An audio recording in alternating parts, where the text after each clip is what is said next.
अस्सलामुअलैकुम बिस्मिल्लाहिर्रहमानिर्रहीम। Welcome back to my channel Aimers coaching centre. उम्मीद है कि आप तमाम लोग खैरियत से होंगे। तो स्टूडेंट्स, सर शादिक आपके साथ हाजिर हैं एक बार फिर से आपके साथ मॉडल पेपर 2022-25 जो आपके इस अभी कुछ ही दिन पहले मतलब कल ही आपके पास ये अनाउंसमेंट हुई है। और मैं तमाम मतलब शॉर्ट क्वेश्चन से लेकर लॉन्ग क्वेश्चन तक तमाम क्वेश्चंस को सॉल्व करके आपको अभी मैं बताने जा रहा हूँ। ठीक है, तो स्टूडेंट एक एक सवाल को देखेंगे, एक एक कॉन्सेप्ट को देखेंगे, किस तरह से सॉल्व करते हैं, एक शॉर्ट रिवीजन भी हो जाएगी। तो आपने इस वीडियो को सही से देखना है और समझने की कोशिश करना है। और मैं आपको बताऊंगा ड्यूरिंग लेक्चर कि आपने किस तरीके से पेपर की प्रिपरेशन करनी है कि मैथ में 100 आउट ऑफ 100 मार्क्स कैसे आ सकता है। तो स्टूडेंट, सबसे पहले जो आपके पास इस एक्सरसाइज के अंदर क्वेश्चन है उसको स्टार्ट करते हैं। लेकिन उसको स्टार्ट करने से पहले बिस्मिल्लाह पढ़ लेते हैं ताकि कुछ भी गलती वलती ना हो, बल्कि क्या हो, अच्छे तरीके से हमारे पास क्या हो सके, ये तमाम सवाल सॉल्व हो सके। तो स्टूडेंट, आपके पास क्वेश्चन नंबर 2 है और हमारे पास क्वेश्चन नंबर 2 का पार्ट 1। ठीक है, एमसीक्यूज के बाद जो क्वेश्चन नंबर 2 होता है उसका पार्ट 1 है। लिखा हुआ है solve the following complex equation. आपको एक कॉम्प्लेक्स इक्वेशन दिया गया है जिसके अंदर लिखा हुआ है P Z is equal to Z cube minus 3z square plus z plus 5। Student, मैंने इसको ऑलरेडी सॉल्व इसलिए कर लिया है क्योंकि स्टूडेंट्स कहते हैं कि काफ़ी ज़्यादा लेंदी वीडियो हो जाती है, जिसकी वजह कर क्या होता है कि बच्चों को काफ़ी ज़्यादा टाइम लग जाता है। तो मैंने इसको सॉल्व पहले से कर दिया, लेकिन हर एक स्टेप को मैं आपको क्लियर से बताऊँगा। ठीक है, तो आपके पास ये सवाल है, इसको सॉल्व किस तरह से किया जा सकता है उसको देख लेते हैं। स्टूडेंट, सबसे पहले आपने सोल्यूशन लिखना है। ठीक है, और सोल्यूशन लिखने के बाद जो सवाल लिखा होगा उस सवाल को वापसी से उतार देना है। ठीक है, तो मैंने क्या किया है, सवाल को वापसी से उतार लिया है। ठीक है, याद रखना आपने क्लास मैट्रिक के अंदर पढ़ा होगा एक्सरसाइज 4.8 के अंदर कि आपके पास क्या करना होता था, इसके रिमाइंडर को फाइंड आउट करना होता है, इसको जीरो फाइंड आउट करना होता था कि ऐसी वैल्यू पुट कर दो z के अंदर या फिर x के अंदर कि मेरे पास क्या आ जाए स्टूडेंट, मेरे पास आ जाए इसकी पूरी वैल्यू जीरो। ठीक है, इसका जो रिमाइंडर हो वो क्या हो जाए, वो जीरो हो जाए। तो स्टूडेंट, मैंने क्या करा, अब आपके बोले कि सर आपने तो -1 पुट किया है। ठीक है, हम कौन से वैल्यूज को पुट कर सकते हैं। तो याद रखना स्टूडेंट, जो हमारे पास वाली टर्म होती है ना, इसको देखते हुए हम लोग क्या करते हैं, पुट कर रहे होते हैं। या तो इसमें जिस टेबल में ये 5 आता है उस वैल्यू को पुट किया जा सकता है, या फिर क्या पुट किया जा सकता है स्टूडेंट, इस वैल्यू को। मतलब 5 की टेबल कौन कौन से टेबल में आता है, एक 1 की टेबल में आता है और एक खुद 5 की टेबल में आता है। तो मतलब +-1 पुट हो सकता है, या फिर हमारे पास +-5 हो सकता है। मतलब ये 4 वैल्यू, मतलब प्लस का 1, माइनस का 1, प्लस का 5, माइनस का 5, ये वैल्यू पुट होगी तो किसी एक वैल्यू से क्या हो जाएगा स्टूडेंट, ये जीरो बन करके आ जाएगा। ठीक है, तो मैंने क्या किया स्टूडेंट, आपके सामने मैंने इसके अंदर z को पुट किया -1, क्योंकि मुझे मालूम था कि -1 पुट करने से जीरो आएगा। ठीक है, तो मैंने क्या करा, z की जगह -1 पुट किया, यहाँ पे -1 का क्यूब, -3, -1 का होल स्क्वायर प्लस -1 और प्लस का 1। ठीक है स्टूडेंट, माइनस का जो भी हो पावर अगर ऑड होता है तो हमारे पास सेम वही वैल्यू उतर जाती है। ठीक है, पावर अगर इवन हो तो अंदर वाली वैल्यू पॉजिटिव हो जाती है, तो ये 1 होगा और 3 1 क्या हो जाएगा स्टूडेंट 3। लेकिन माइनस का निशान है तो यहाँ पे क्या आ जाएगा, माइनस आ जाएगा। ठीक है, प्लस का निशान वैसे ही लिखा बेटा, प्लस माइनस माइनस होता है और 1 वैसे उतर गया, प्लस का 5 वैसे उतर गया। ठीक है, माइनस का 1, माइनस का 3, माइनस का 4 होता है, -1 + 5 में से क्या जाएगा, 4 जाएगा। तो 4 में से स्टूडेंट 4 कर दो तो क्या बचा, जीरो बचा। ठीक है, तो हमारे पास ये तो पता चल गया कि मेरे पास क्या आएगा स्टूडेंट, इसका वैल्यू जीरो आ जाएगी जब मैं -1 को पुट कर सकूँ। तो मेरा एक आंसर हो चुका है, वो क्या है, z इज इक्वल टू -1। सो अगर इस -1 को इक्वल टू से पहले लेके आ जाऊंगा तो मेरा प्लस का 1 हो जाएगा। तो हमारे पास जो फैक्टर बनकर क्या है वो क्या है, इसको इक्वल टू से पहले लेके आ गया तो प्लस का 1 equal to 0 is a factor of P Z z cube -3z square plus z plus 5। तो स्टूडेंट याद रखना, हमारे पास अगर ये वाली वैल्यू निकल जाती है ना तो हम इसको साइंटिफिक डिवीजन मेथड के मदद से सॉल्व कर सकते हैं। ठीक है स्टूडेंट्स, लेकिन एक बात मैं आपको कह देता हूँ स्टूडेंट कि अगर आपको मेरे प्राइवेट ग्रुप में ऐड होना है, क्योंकि पेपर सब बहुत करीब पे, तमाम सब्जेक्ट्स के तमाम नोट्स चाहिए स्टूडेंट्स और उसके इंपॉर्टेंट क्वेश्चन चाहिए, टारगेट पेपर चाहिए, तो मैं अपने प्राइवेट ग्रुप में आपको प्रोवाइड करता हूँ। अगर आप उसमें ऐड होना चाहते हो तो आपके पास मेरा नंबर शो होगा स्क्रीन के अंदर, आपने मुझे उस पर मैसेज करना है, मैं आपको तमाम चीज़ें बता दूंगा। साथ साथ मैं यहाँ पे भी एक नंबर लिख देता हूँ, अगर वहाँ पे कोई कांटेक्ट आपसे ना हो सके तो इस नंबर के अंदर भी स्टूडेंट आप कांटेक्ट मुझसे कर सकते हो, ताकि क्या हो सके, आप आराम तरीके से मुझे कांटेक्ट कर सको 031521072776। तो इससे क्या हो जाएगा, आप काफ़ी ज़्यादा हेल्प आपको मिल सकती है स्टूडेंट। ठीक है, तो मैंने स्टूडेंट क्या करा, by using scientific division method. ठीक है, साइंटिफिक डिजिटल मेथड में क्या होता है स्टूडेंट, जो भी मेरे पास फंक्शन होता है, जो भी वैल्यू लिखी हुई होती है उसका हम कोफिशिएंट को लिखते हैं। जैसे कि z का क्यूब है तो मैंने क्या लिख दिया, z के बराबर में क्या छुपा हुआ है, 1, तो मैंने यहाँ पे लिख दिया 1। जेड स्क्वायर के बराबर में क्या छुपा हुआ बेटा -3, तो मैंने -3 लिख दिया। जेड के बराबर में क्या छुपा हुआ है 1, तो मैंने 1 लिख दिया। और आखिरी में कांस्टेंट होता है उसको मैंने वैसे ही लिख देता हूँ। यहाँ पे इस तरह से बॉक्स बनाते हैं और यहाँ पे वो वैल्यू आती है जिससे आपका रिमाइंडर की वैल्यू क्या होती है 0 रहती है। तो क्या पुट करने से आया -1, तो यहाँ पे मैंने -1 लिख दिया। ठीक है स्टूडेंट, अब जरा गौर से देखना इसको सॉल्व करने का तरीका क्या होता है। जो पहली वैल्यू होती है स्टूडेंट वो सेम टू सेम क्या होता है नीचे उतर जाती है। जो ऊपर वाली वैल्यू होती है वो सेम टू सेम नीचे उतर जाती है। अब -1 को मल्टीप्लाई करेंगे 1 के साथ, तो -1 ज़ा -1। अब बेटा माइनस का 3 माइनस का 1 किसके बराबर होगा माइनस के 4 को। इन दोनों क्या करते हैं आपस में प्लस, तो -3 -1 इक्वल टू -4। ठीक है, अब स्टूडेंट दोबारा से इसको इससे मल्टीप्लाई करेंगे तो माइनस माइनस प्लस 1 4 ज़ा 4 हो गया। अब बेटा क्या होगा 1 + 4 किसके बराबर होता है 5 के बराबर होता है। ठीक है, अब क्या करोगे माइनस को दोबारा से इससे मल्टीप्लाई करोगे, माइनस प्लस माइनस 1 5 ज़ा 5, तो मेरे पास क्या गया 5, तो 5 में से 5 गया तो 0 बचा। ठीक है स्टूडेंट, याद रखना है साइंटिफिक डिवीजन मेथड को इस तरह से अप्लाई करते हैं। फिर इसका स्टूडेंट क्या होगा, जो पहली वैल्यू आती है साइंटिफिक डिवीजन में वो a के बराबर होती है, ये b के बराबर होती है और ये क्या होती है स्टूडेंट c के बराबर होती है, जो कि मैंने यहाँ पे लिख दिया। इसका रूल ये होता है स्टूडेंट, अगर आपके पास सवाल क्यूब से स्टार्ट हो रहा है, किससे स्टार्ट हो रहा है क्यूब से। स्टूडेंट मैं क्या कह रहा हूँ मेरे प्यारे बच्चों, क्या कह रहा हूँ, जब भी क्यूब से स्टार्ट होता है तो हम लोग यहाँ पे क्वेश्चन को किससे लिखते हैं स्क्वायर से लिखते हैं। ठीक है, अगर यहाँ पे 4 से स्टार्ट होता है तो मैं यहाँ पे किससे लिखता क्यूब से लिखता है, लेकिन यहाँ पे मेरे पास क्या है क्यूब है, तो मैं क्या करूँगा स्टूडेंट यहाँ पे स्क्वायर से लिखूंगा। तो मैंने क्या करा स्टूडेंट, इसको थोड़ा छोटा कर लेता हूँ ताकि आपको कुछ और चीज़ें भी सही से नजर आए। ठीक है, तो याद रखना इसको लिखने का क्या होगा तरीका क्या होगा, az का square plus bz plus c।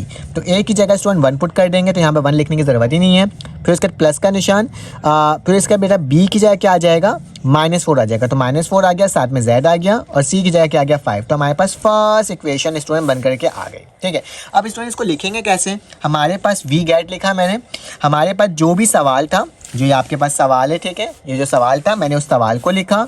जो मेरे पास का डिवाइज़र जो बना के आया था वो क्या आया था बेटा x + 1, तो मैंने इसको डिवाइड का निशान बना के क्या लिख दिया z + 1। ठीक है, मेरे पास यही है ना z + 1। अच्छा बेटा हाँ ठीक है, z + 1 था तो मैंने यहाँ पे क्या लिख दिया z + 1 लिख दिया, क्योंकि मैं डिवाइज़र हुआ था। डिवाइड करने से जो आंसर आया है स्टूडेंट वो क्या आया है, जो आंसर आया वो क्या आया है, वो ये आया है। याद रखना जो पहला सवाल होता है जिस वैल्यू से 0 आ रहा है वो डिवाइज़र होता है। ठीक है, उस डिवाइज़र की मदद से क्या आया है स्टूडेंट, मेरे पास ये आंसर आया, तो मैंने क्या लिख दिया स्टूडेंट, जो आंसर आया मैंने वो आंसर यहाँ पे लिख दिया। अब याद रखना ये डिवाइड हो रहा था, वहाँ जाके क्या हो जाएगा मल्टीप्लाई हो जाएगा, तो मैंने क्या कर दिया यहाँ पे मल्टीप्लाई करके लिख दिया। ठीक है, दोनों वैल्यू को। अब स्टूडेंट इसको यहाँ पे ऐसे छोड़ा नहीं जा सकता, क्योंकि सवाल में लिखा हुआ है कि आपने कॉम्प्लेक्स इक्वेशन फाइंड आउट करना है। क्या फाइंड आउट करना है, कॉम्प्लेक्स इक्वेशन। तो मेरे प्यारे बच्चों कॉम्प्लेक्स इक्वेशन फाइंड आउट करने के लिए मुझे इसको सिंप्लीफाई करना होगा। और याद रखना जब भी कॉम्प्लेक्स वर्ड का वर्ड यूज़ किया जाता है तो मेरे पास क्या होता है, कभी भी मिडिल टर्म ब्रेक से सॉल्व नहीं होगा, बल्कि किससे सॉल्व होगा, क्वाड्रेटिक इक्वेशन से होगा। ठीक है, तो स्टूडेंट मैं कंसीडर कर रहा हूँ सिर्फ और सिर्फ इसको, मैंने लिखा कंसीडर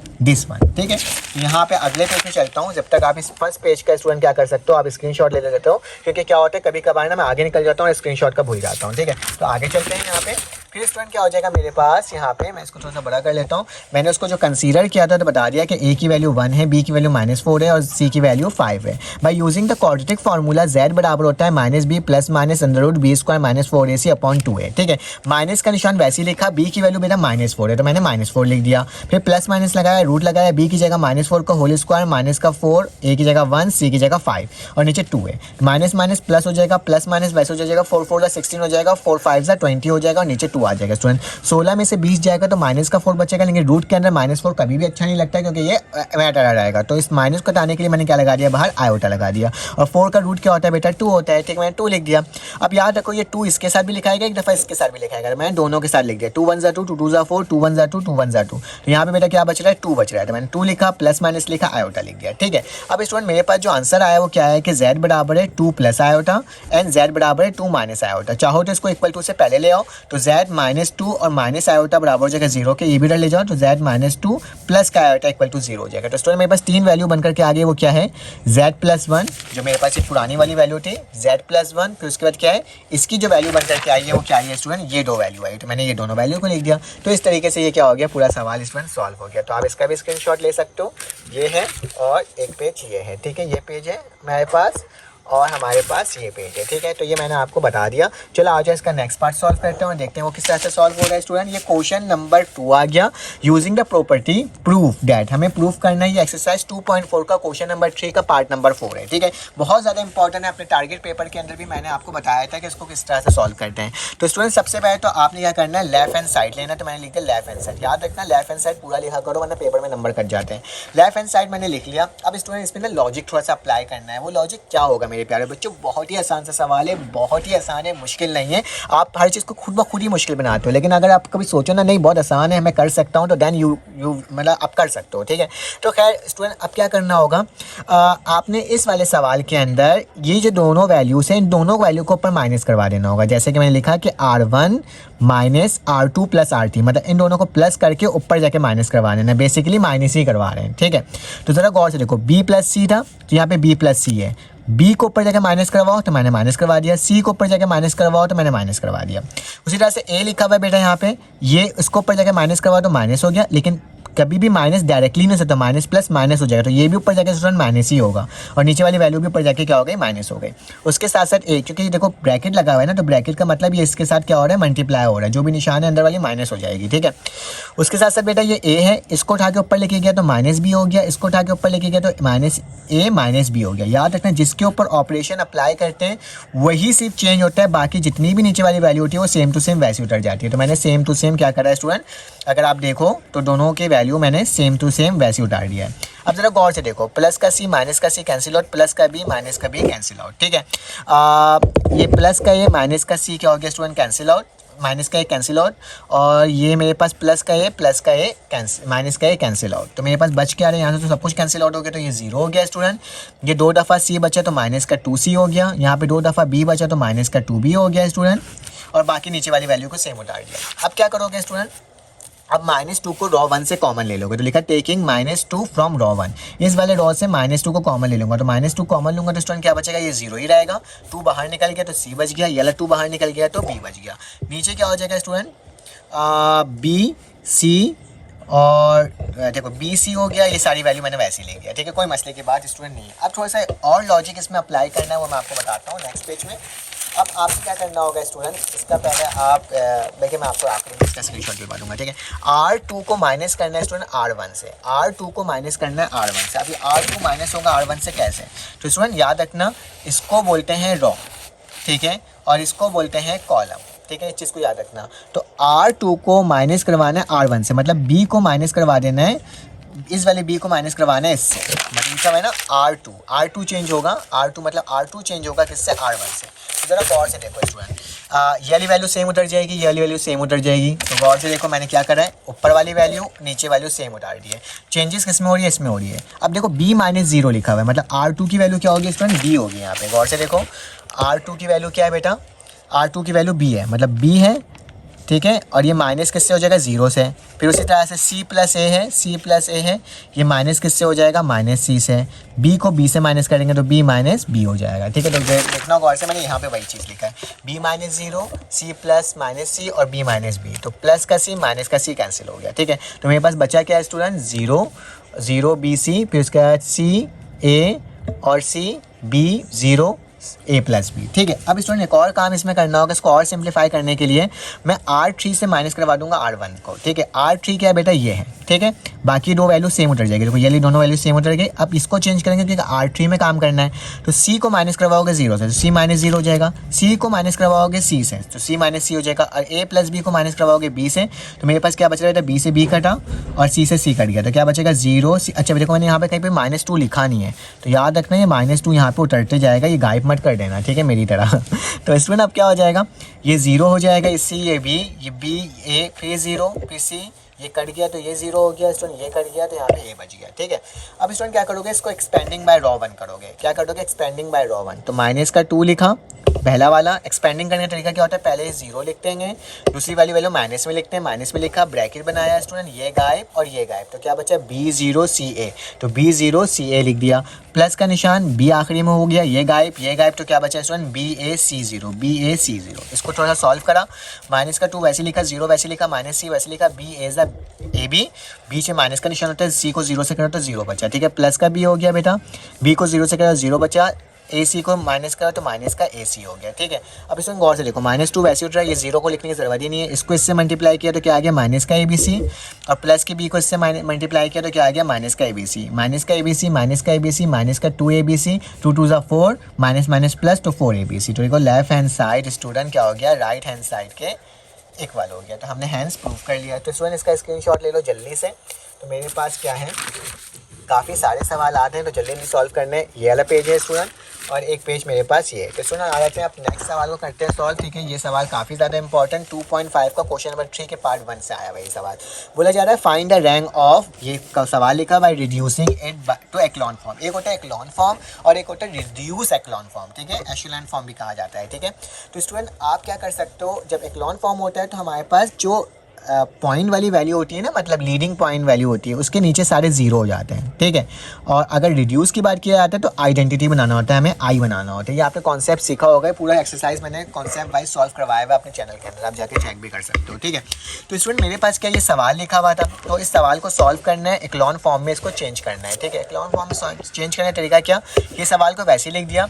अब स्टूडेंट याद रखो, मुझे 1 के नीचे वाला 0 बनाना है। तो 1 के नीचे वाला 0 कैसे बनेगा, अगर मैं R2 को माइनस करवा दूंगा, इस R2 को माइनस करवा दूंगा 2R1 के साथ, मतलब 2R1 ऊपर वाली वैल्यू के साथ। देखो R2 की वैल्यू क्या है, 2 है, फिर माइनस करवाया 2R1 तो 2 लिखा, और R1 की वैल्यू क्या है बेटा, ऊपर देखो जल्दी से, क्या है 1 है।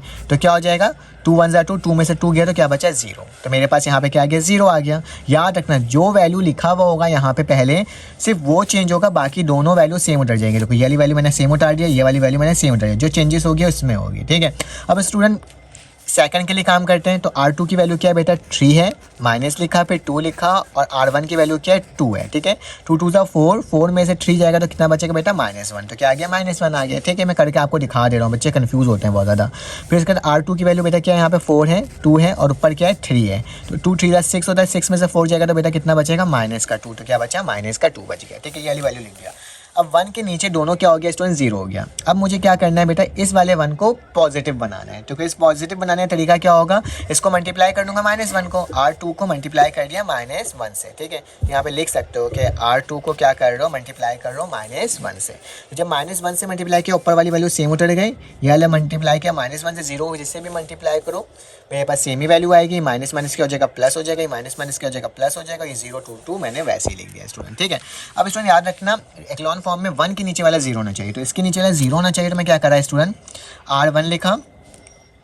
अच्छा, इसके नीचे वाला मुझे 0 बनाना है। अच्छा, इसके सॉरी, वैसे ऊपर वाला आपको चेंज करने की ज़रूरत भी नहीं थी, मैंने यहाँ पे R1 को चेंज कर दिया, ऊपर 1 बना दिया। फिलहाल आप नीचे वाले वैल्यू को भी चेंज कर सकते थे। खैर ये स्टेप मैंने एक एक्स्ट्रा कर दिया है कि R1 माइनस R2, मतलब जो ऊपर वाली वैल्यू को मैंने 1 बना दिया है, ठीक है। कैसे कि R1 की वैल्यू क्या है बेटा, 2 है, ठीक है। ये ऊपर वाली वैल्यू चेंज होगी, नीचे वाली सेम टू सेम वैसे उतर जाएगी। ये स्टेप अगर तुम निगलेक्ट भी कर लो तो चलेगा स्टूडेंट, ठीक है।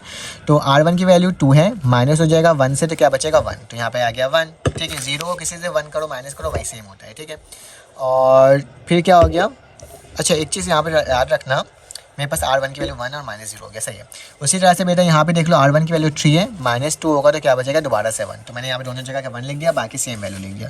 अब स्टूडेंट याद रखना, मुझे 1 के ऊपर वाला भी 0 बनाना है, ठीक है, और नीचे वाला भी 0 बनाना है, ठीक है। अगर आप रिड्यूस ऊपर वाला ना भी बनाओ तो चलेगा, लेकिन खैर बुक के अंदर वो उसको बनाया हुआ है तो मैं कर देता हूँ। अगर ना करो तो भी सही है, नीचे वाला सिर्फ कर लो, क्योंकि एक्लॉन फॉर्म में करना है, ठीक है, हमें चेंजेस है। तो स्टूडेंट अब क्या होगा, R1 को माइनस कर दो दोबारा से R2 से। तो अगर 1 को 1 से माइनस करूँगा तो स्टूडेंट क्या हो जाएगा, 0 हो जाएगा, और 1 को 2 से माइनस करूँगा तो क्या आ जाएगा, -1 आ जाएगा। तो सेम टू सेम वो वाली वैल्यू वैसे उतार दिया। अब स्टूडेंट इस 1 के नीचे वाली वैल्यू को भी मुझे क्या बनाना है, 0 बनाना है, ठीक है। तो 1 के नीचे वाली वैल्यू 0 कैसे बनेगी, वो यहाँ पर मैंने लिखा हुआ है कि R3 को माइनस कर दो 2R2 से, ठीक है। अब देखो R3 की वैल्यू क्या है, R3 की वैल्यू बेटा यहाँ पे 2 है। अगर देखा जाए तो क्या है, यहाँ पे 2 है। यहाँ पे क्या लिख दूंगा, मैं 2 लिख देता हूँ। ये लिखकर दिखाने की ज़रूरत नहीं है, सिर्फ मैं आपको सॉल्व करवाना। 2 और R2 की वैल्यू क्या है बेटा, उसके ऊपर जो वैल्यू है मुझे मालूम है 1 है, ठीक है। तो क्या हो जाएगा 0, तो नीचे क्या आ गया बेटा, 0 आ गया, ठीक है। यहाँ तक कोई प्रॉब्लम तो नहीं होगी। अब इसके बाद दूसरी वैल्यू जो है वो उसको भी देख लेते हैं कि R3 की वैल्यू यहाँ पे क्या है। R3 की वैल्यू यहाँ पे है दोबारा से 2 है, ठीक है, क्या है 2 है।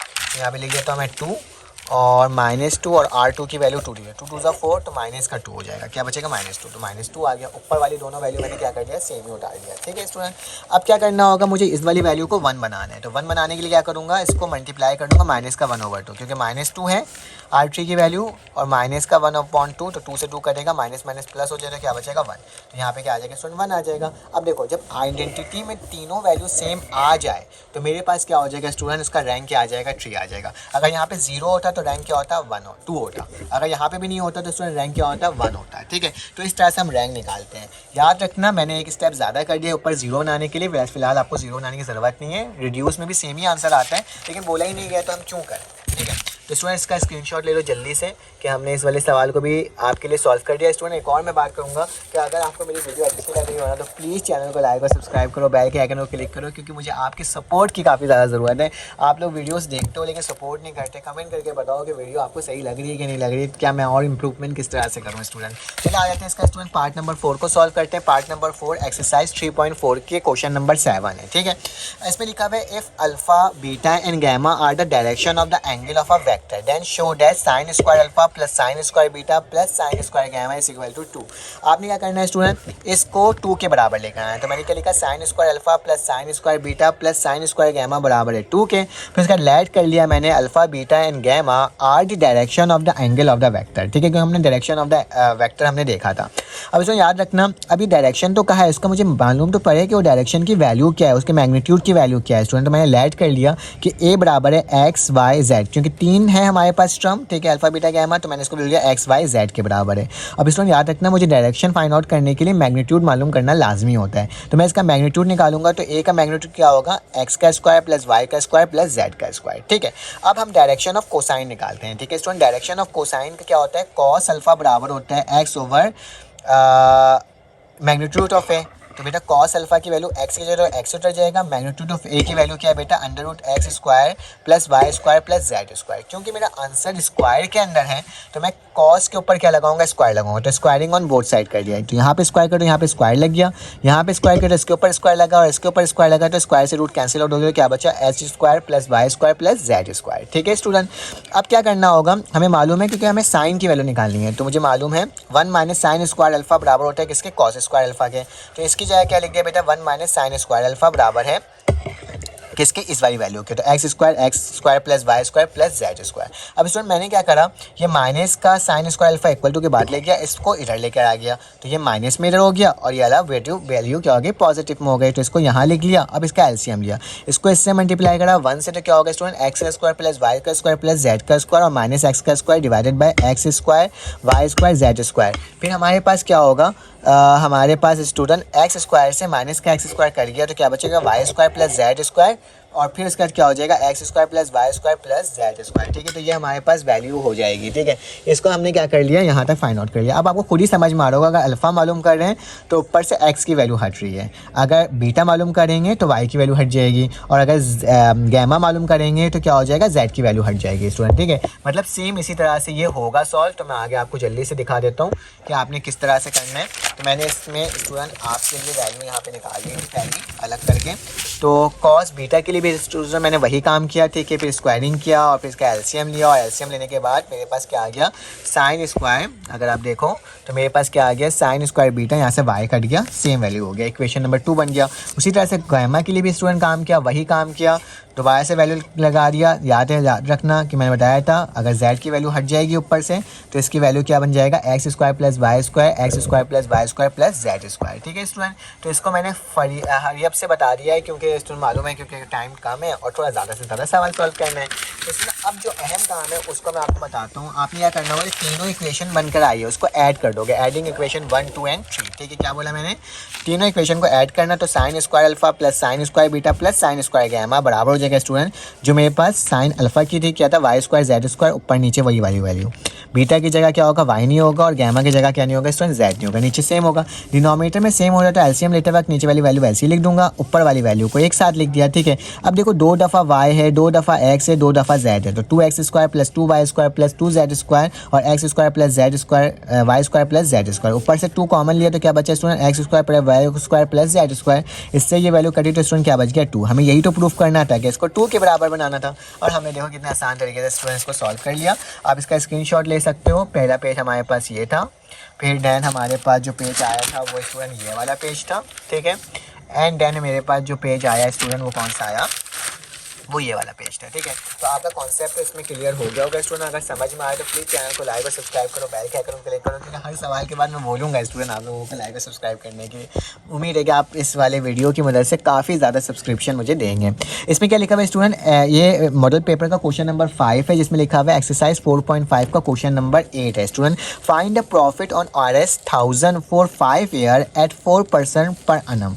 कंपाउंड प्रॉफिट स्टूडेंट, आपने कंपाउंड प्रॉफिट मालूम करना है। याद रखना है कंपाउंड प्रॉफिट होता क्या है। कंपाउंड प्रॉफिट बेसिकली हमारे पास क्या होता है स्टूडेंट, अगर आपने कहीं से लोन लिया है, ठीक है, तो आप लोन लेने के बाद आप पूरे 1 साल बाद उस लोन को अगर रिटर्न करोगे, ठीक है, तो आप वो जो रिटर्न तो करोगे वो लेकिन साथ साथ उसमें कितना प्रॉफिट मिलेगा आपको, आप बेसिकली आपको कितना सूद मिलेगा, ठीक है, इंटरेस्ट जो होता है बैंकिंग के हिसाब से इसको प्रॉफिट कहा जाता है। अदरवाइज़ आप ये कहोगे तो इसको ये कह सकते हो कि कितना कंपाउंड प्रॉफिट मिलेगा, आपको वो मालूम करना है। जब भी कंपाउंड प्रॉफिट की बात की जाती है तो इसमें एक चीज़ किया जाता है, वो मैं आपको बताता हूँ। गिवन में मेरे पास क्या है स्टूडेंट, 1000 है, मैं 1000 लिख दिया। एन लिखा है, एन की वैल्यू स्टूडेंट जितना एयर होगा वो हो जाएगा 5। लेकिन स्टूडेंट याद रखने में प्लस का 1 क्यों कर रहा हूँ, क्योंकि कंपाउंड प्रॉफिट की बात किया गया है, पर annum की बात किया गया है, पूरे 1 साल के लिए बात किया गया है, तो इसलिए मैंने इसमें 1 ऐड किया है। ठीक है, जब भी पूरे साल की बात की जाए, कंपाउंड प्रॉफिट निकालने का बोला जाए, तो हम पूरे 1 साल को देखते हैं। ठीक है, तो पूरे 1 साल में मेरे पास 1 यहाँ पे लिख दिया। अब स्टूडेंट याद रखना रेशियो जो R जो है वो मेरे पास किसके बराबर है, 4% के। 4% को चेंज करोगे स्टूडेंट नॉर्मल वैल्यू में तो क्या करेंगे, 4 + 100 करेंगे तो 104% हो जाएगा, और फिर परसेंट को हटाने के लिए 100 से डिवाइड कर देंगे तो 1.04 R की वैल्यू आ जाएगी। ठीक है, अब स्टूडेंट बाय ज्योमेट्रिक मीन हमें मालूम है कि TN बराबर होता है ARN-1 के, तो A की जगह क्या आ गया 1000 आ गया, R की जगह बेटा 1.04 आ गया, N की जगह 6 आ गया और 1 आ गया, तो 5 में से 1 गया तो स्टूडेंट क्या बचा, 5 बचा। ठीक है, ये वाली वैल्यू आ गई। स्टूडेंट प्रॉफिट निकालने के लिए हम क्या करते हैं, जो भी एक्चुअल वैल्यू होती है, जितना हमारे पास लगा उस वैल्यू से क्या कर देते हैं स्टूडेंट, जो भी वैल्यू आई थी एक्चुअल वैल्यू निकली है उसको क्या कर देते हैं, जो हमारे पास वैल्यू थी उससे माइनस कर देते हैं। ठीक है, तो मैंने क्या करा, ये वाली वैल्यू लिखा, ठीक है, इसको माइनस करवा दिया किसके साथ, जो मेरे पास एक्चुअल वैल्यू थी जो हमने लगाया था उससे, तो मैंने ये लिख दिया। अब इसको बोलते हैं प्रॉफिट, ठीक है, कंपाउंड प्रॉफिट। अब स्टूडेंट इन दोनों में से कॉमन क्या आ रहा है 1000, तो मैंने 1000 कॉमन ले लिया, तो क्या बचा 1.04 की पावर 5 - 1 और ये ब्रैकेट क्लोज। इसको मजीद सॉल्व करने की जरूरत नहीं, क्योंकि बुक के अंदर स्टूडेंट इतना ही आंसर दिया हुआ है, तो मैंने इसको इतना ही आपके लिए क्या करा है, करवाया है। ठीक है, अब आगे चलते हैं और देखते हैं कि इसका नेक्स्ट पार्ट क्या है। बेटा पार्ट नंबर 6 बहुत ज़्यादा इंपॉर्टेंट एक्सरसाइज 4.9 का क्वेश्चन नंबर 8 है। ठीक है, तकरीबन 26 मिनट की वीडियो हो चुकी है और मैं मुसलसल 1 मिनट के लिए खामोश नहीं हुआ हूँ, आपको हर चीज़ बता रहा हूँ, तो बस आप इसको देखो और इंशाल्लाह आपको समझ में आएगा।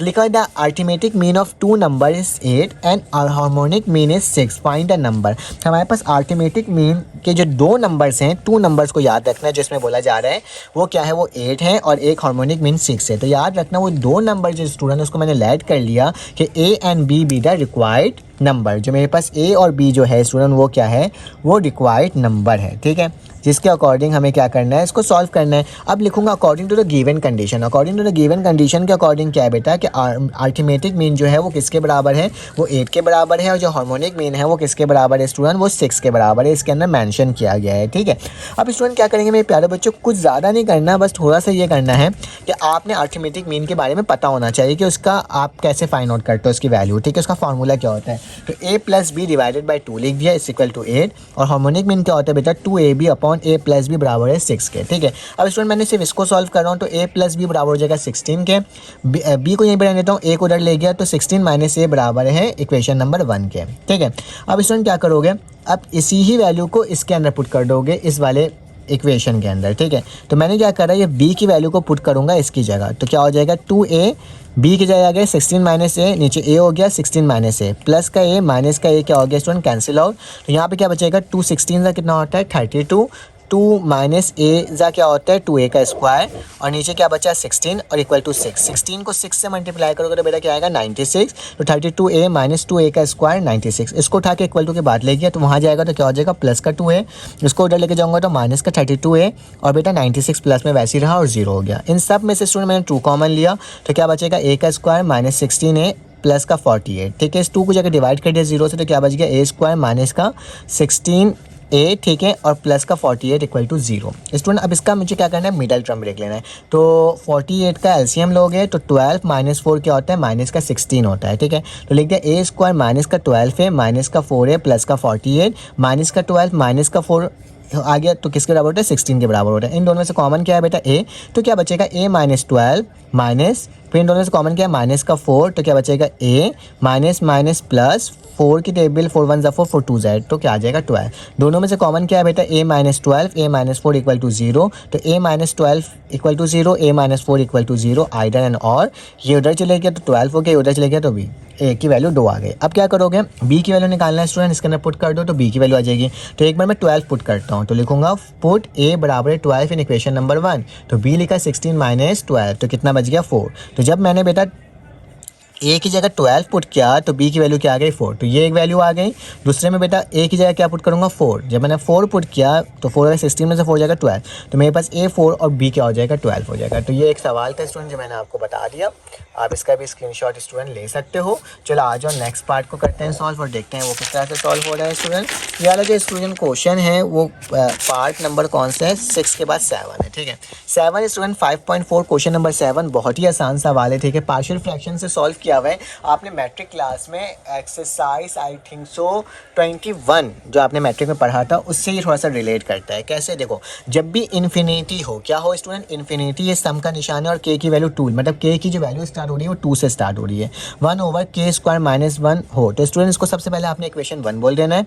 अब जरा गौर से देखो, कंसीडर करूंगा स्टूडेंट इसको क्योंकि पार्शियल फ्रैक्शन अप्लाई कर रहा हूँ, तो 1 k स्क्वायर माइनस 1 बराबर है 1, k के ऊपर भी स्क्वायर लगा दिया, 1 के ऊपर भी स्क्वायर लगा दिया, क्योंकि एक फार्मूला होता है a square minus B square बराबर होता है a plus B a minus B, तो वही करा मैंने k प्लस बी और k माइनस 1 के तौर पर मैंने लिख दिया स्टूडेंट। ठीक है, अब मैं इस वाली वैल्यू पर क्या कर रहा हूँ स्टूडेंट, पार्शियल फ्रैक्शन अप्लाई कर रहा हूँ। तो 1 over k plus 1 k minus 1 बराबर होता है स्टूडेंट, क्या होगा कि मेरे पास जो भी पहली वैल्यू होती है वो a की बराबर होती है, नीचे वाली वैल्यू आ जाएगी प्लस दूसरी वैल्यू बेटा क्या हो जाएगी k माइनस बी हो जाएगा। इसको इक्वेशन नंबर 2 का नाम दे दिया।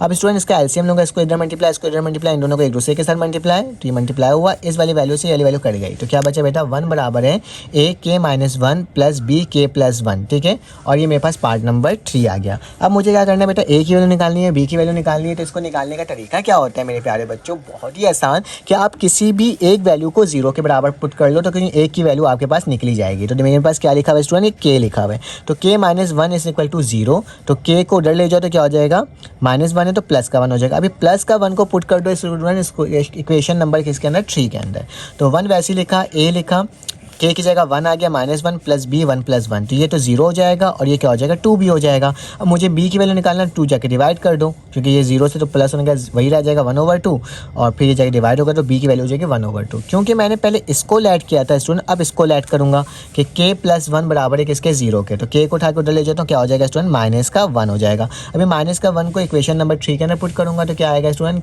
1 equal to a minus 1 minus 1 फिर इसका प्लस का b, फिर माइनस 1 और प्लस का 1, तो ये वाली वैल्यू 0 हो गई, ये माइनस का 2a हो गया। इसकी भी वैल्यू जगह डिवाइड कर दो तो क्या हो जाएगा, a की वैल्यू आ जाएगी स्टूडेंट माइनस का 2a। ठीक है, तो ये मैंने यहाँ तक आपके सामने करके दिखा दिया। अब आगे चलते हैं।